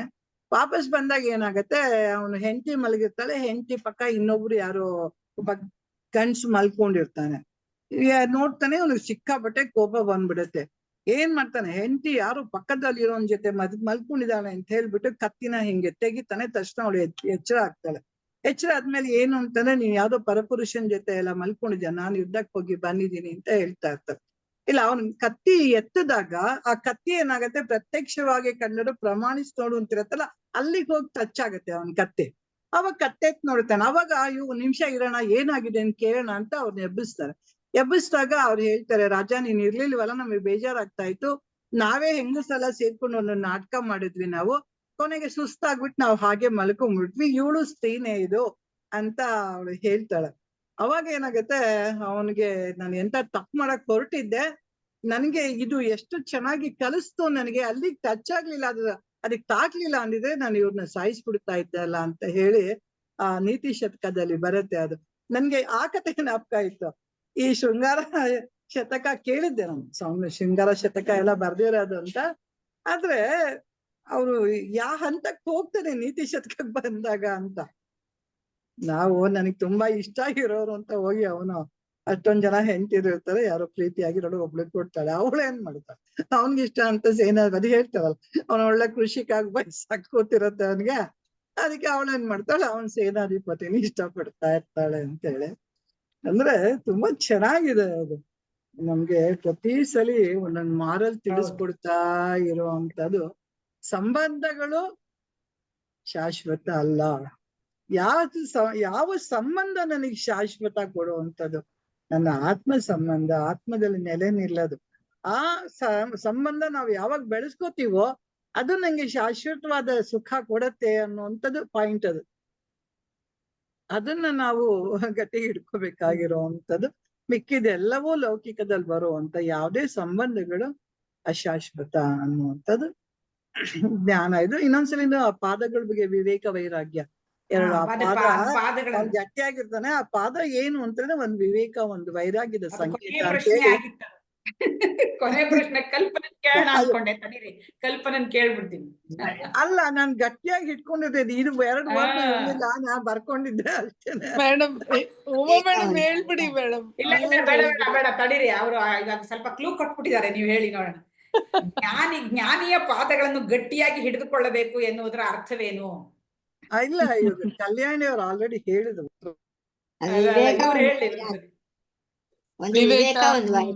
ಒಂದು ವಿವೇಕ, ಒಂದು ವೈರಾಗ್ಯ. ಹೌದು, ಯಾವುದೇ ಸಾಧಕನಿಗೆ, ಯಾವುದೇ ಆಧ್ಯಾತ್ಮ ಸಾಧಕನಿಗೆ ಬೇಕಾಗಿರೋದೇ ವಿವೇಕ ಮತ್ತು ವೈರಾಗ್ಯ. ವಿವೇಕ ಅಂದ್ರೆ ಸ್ಪಷ್ಟವಾದ ತಿಳುವಳಿಕೆ, ಸ್ಪಷ್ಟವಾದ ಜ್ಞಾನ, ಯಾವುದು ನಿತ್ಯ ಅಥವಾ ಅನಿತ್ಯ ಅನ್ನುವ ವಿವೇಕ, ನಿತ್ಯವಾದ ಯಾವುದು ಅಥವಾ ಅನಿತ್ಯವಾದ ಯಾವುದು, ಶಾಶ್ವತವಾದ ಸತ್ಯ ಯಾವುದು, ಆತ್ಮಸ್ವರೂಪಿ ನಾನು ಅನ್ನುವ ಒಂದು ಶಾಶ್ವತ ಅರಿವು, ವಿವೇಕ, ವೈರಾಗ್ಯ. ವೈರಾಗ್ಯ ಇಲ್ಲದೆ ಮುಂದಕ್ಕೆ ಹೋಗಕ್ಕಾಗಲ್ಲ. ವೈರಾಗ್ಯದ ಜೊತೆ ನಾವು ಅದೇ ನೀವು ಇಷ್ಟೊತ್ತರೆಗೂ ನಾವು ಡಿಸ್ಕಸ್ ಮಾಡ್ದಂಗೆ ವೈರಾಗ್ಯ ಸಾಧನೆಯ ಹಂತದಲ್ಲಿ ಒಬ್ಬ ಸಾಧಕನ್ ಖಂಡಿತ ಬೇಕು. ಗುರುಗಳ 2 ಪಾದಗಳು ನಮ್ಗೆ ಅದನ್ನ ತಿಳಿಸ್ಕೊಟ್ಟು ನಮ್ಮನ್ನ ಅಲ್ಲಿ ಕರ್ಕೊಂಡು ಹೋಗತ್ತೆ. ಕರ್ಕೊಂಡು ಹೋದ್ಮೇಲೆ ಇನ್ನು ಮುಂದಕ್ಕೆ ಪಡ್ಕೊಳ್ಳೋದು ನಮ್ಮ ಒಂದು ಸಾಧನೆಯ ಒಂದು ಶ್ರಮ ಆಗಿರ್ತದೆ. ವೈರಾಗ್ಯ ಬೇಕೇ ಬೇಕು. ವೈರಾಗ್ಯ ಒಂದ್ಸರಿ ಎಲ್ಲ ನೆಲೆ ನಿಂತ ಮೇಲೆ ನಮ್ಗೆ ಪೂರ್ಣ ಜ್ಞಾನ ಬಂದ್ಮೇಲೆ ವೈರಾಗ್ಯದ ಅವಶ್ಯಕತೆನೂ ಇಲ್ಲ ಅಂತ ಉಮಾ ಮೇಡಮ್ ಅವಾಗಲೇ ಹೇಳಿದ್ರು. ಸೊ ವಿವೇಕ ಮತ್ತು ವೈರಾಗ್ಯ 2 ಪಾದಗಳು. ಅದನ್ನ ತಪ್ಪಿ ಹಿಡ್ಕೊಂಡ್ಬಿಟ್ರೆ ನಮ್ಗೆ ಆಯ್ತು ಮುಕ್ತಿ. ಇದರಲ್ಲಿ ಇನ್ನೇನಾದ್ರು ಹೇಳ್ಬೇಕಾ? ವಿವೇಕ ಮತ್ತು ವೈರಾಗ್ಯ ಬರೋ ಮುಂಚೆ ಏನ್ ಇರ್ಬೇಕು ಮೇಡಮ್, ಕಲ್ಪನಾ ಮೇಡಮ್? ವಿವೇಕ ವೈರಾಗ್ಯ ಬರೋದಕ್ಕಿಂತ ಮುಂಚೆ ಏನಿರ್ಬೇಕು? ಏನಿರ್ಬೇಕು ಸರ್? ಹೇಳ್ರಿ, ನಿಮ್ ಡಿಪಾರ್ಟ್ಮೆಂಟ್ ಇದೆ, ಹೇಳ್ರಿ ಅದು ಸ್ವಲ್ಪ. ನಮ್ ಇಲ್ಲ, ಡಿಪಾರ್ಟ್ಮೆಂಟ್ ಜ್ಞಾನ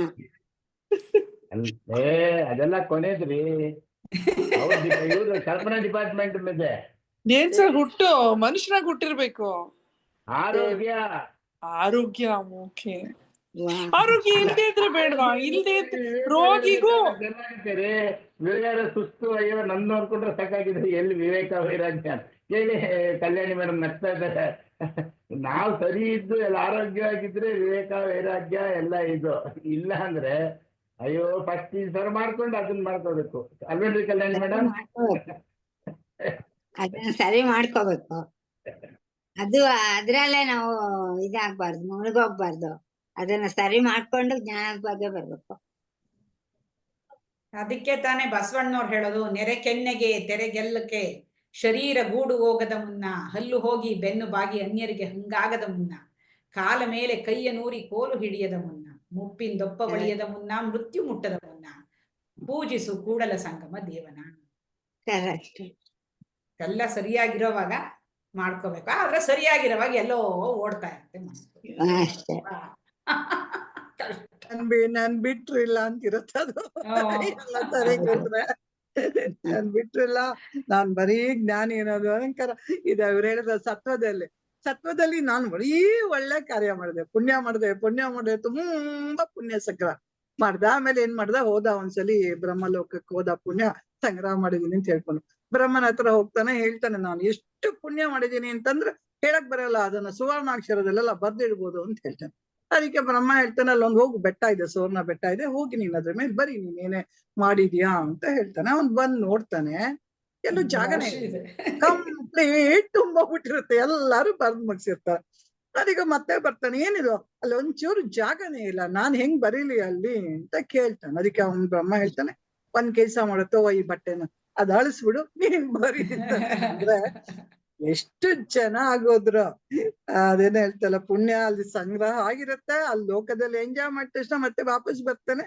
ಬಂದಾದ್ಮೇಲೆ ಕೇಳ್ತಾರೆ ಏನು ಮಾಡ್ಲಿ ಅಂತ ಹೇಳಿ, ಆ ಪಿತೃಲೋಕದಲ್ಲಿ ಮತ್ತೆ ಇಲ್ಲ ಇನ್ನೇನು ಬಾಕಷ್ಟು ಪಾಪಗಳೆಲ್ಲ ಮಿಕ್ಕಿದೆ, ಪುಣ್ಯ ಮುಗ್ದಿದೆ, ಹೋಗುವ ಅನ್ಭವಿಸ್ಬಿಡ್ ಬಾ ಅಂತ ಮತ್ತೆ ಬೋಲಾಕಂಗ್ ಕಳಿಸ್ತಾನೆ. ಹಾಗೆ ನಾವು ಈ ಸತ್ವದಲ್ಲಾಗ್ಲಿ ಅದ್ರೊಳಗೆ ಗುಣಗಳಲ್ಲಿ ಏನೇ ಆದ್ರೂ ಸಹಿತ ಅದರಿಂದ ಮೀರ್ಬೇಕು. ಅಂದ್ರೆ ನಮ್ಗೆ ಅದು ಗುಣಗಳ ಸ್ವಭಾವ ತಿಳ್ಕೊಂಡ್ಬಿಟ್ರೆ ಸಾಕು, ನಮಗ್ ಗೊತ್ತಾಗತ್ತೆ. ನಮ್ಗೆ ಯಾವಾಗ ಲೆಥರ್ಜಿನೆಸ್ ಬಂದಿರುತ್ತೆ, ಯಾವಾಗ ಆಕ್ಟಿವ್ ಆಗಿರ್ತೀವಿ, ಯಾವಾಗ ಶಾಂತವಾಗಿರ್ತೀವಿ ಅಂತ 3 ಗುಣಗಳು ಸ್ವಭಾವದ ನಮ್ಗೆ ಕಲ್ಪನೆ ಆಗ್ಲಿ ಅನುಭವದಲ್ಲಿ ನಮ್ಗೆ ಇದ್ದೇ ಇರತ್ತೆ. ಅದನ್ನ ಹೇಗೆ ಎಷ್ಟು ಬೆಳೆಸ್ಕೋಬೇಕು, ಎಷ್ಟು ಬಿಡ್ಬೇಕು ಅನ್ನೋದು ನೋಡ್ಕೋಬೇಕು. ವಿವೇಕ ಎಲ್ಲದಕ್ಕೂ ವಿವೇಕ ತಂದಿಡ್ಬೇಕಷ್ಟೇ. ಓಕೆ, ಇವತ್ತಿಂದು ಇದು 44ನೇದು ಮುಗೀತು. ಈಗ ರೆಕಾರ್ಡಿಂಗ್ ಸ್ಟಾಪ್ ಮಾಡ್ತೀನಿ, ಆಮೇಲೆ ನೋಡೋಣ. ಇದು ಮೆಡಿಟೇಷನ್ ಪ್ರೇಯರ್ ಮಾಡ್ಲಿಲ್ಲ, ಮಾಡ್ತೀನಿ. ಆಮೇಲೆ ಮೆಡಿಟೇಷನ್ ಬೇಕಾ ಬೇಡವಾ ಆಮೇಲೆ ನಿರ್ಧಾರ ಮಾಡೋಣ. ಅಸತೋ ಮಾ ಸದ್ಗಮಯ ತಮಸೋ ಮಾ ಜ್ಯೋತಿರ್ಗಮಯ मृत्योर्मा अमृतंगमय। ओम शांति शांति शांतिः।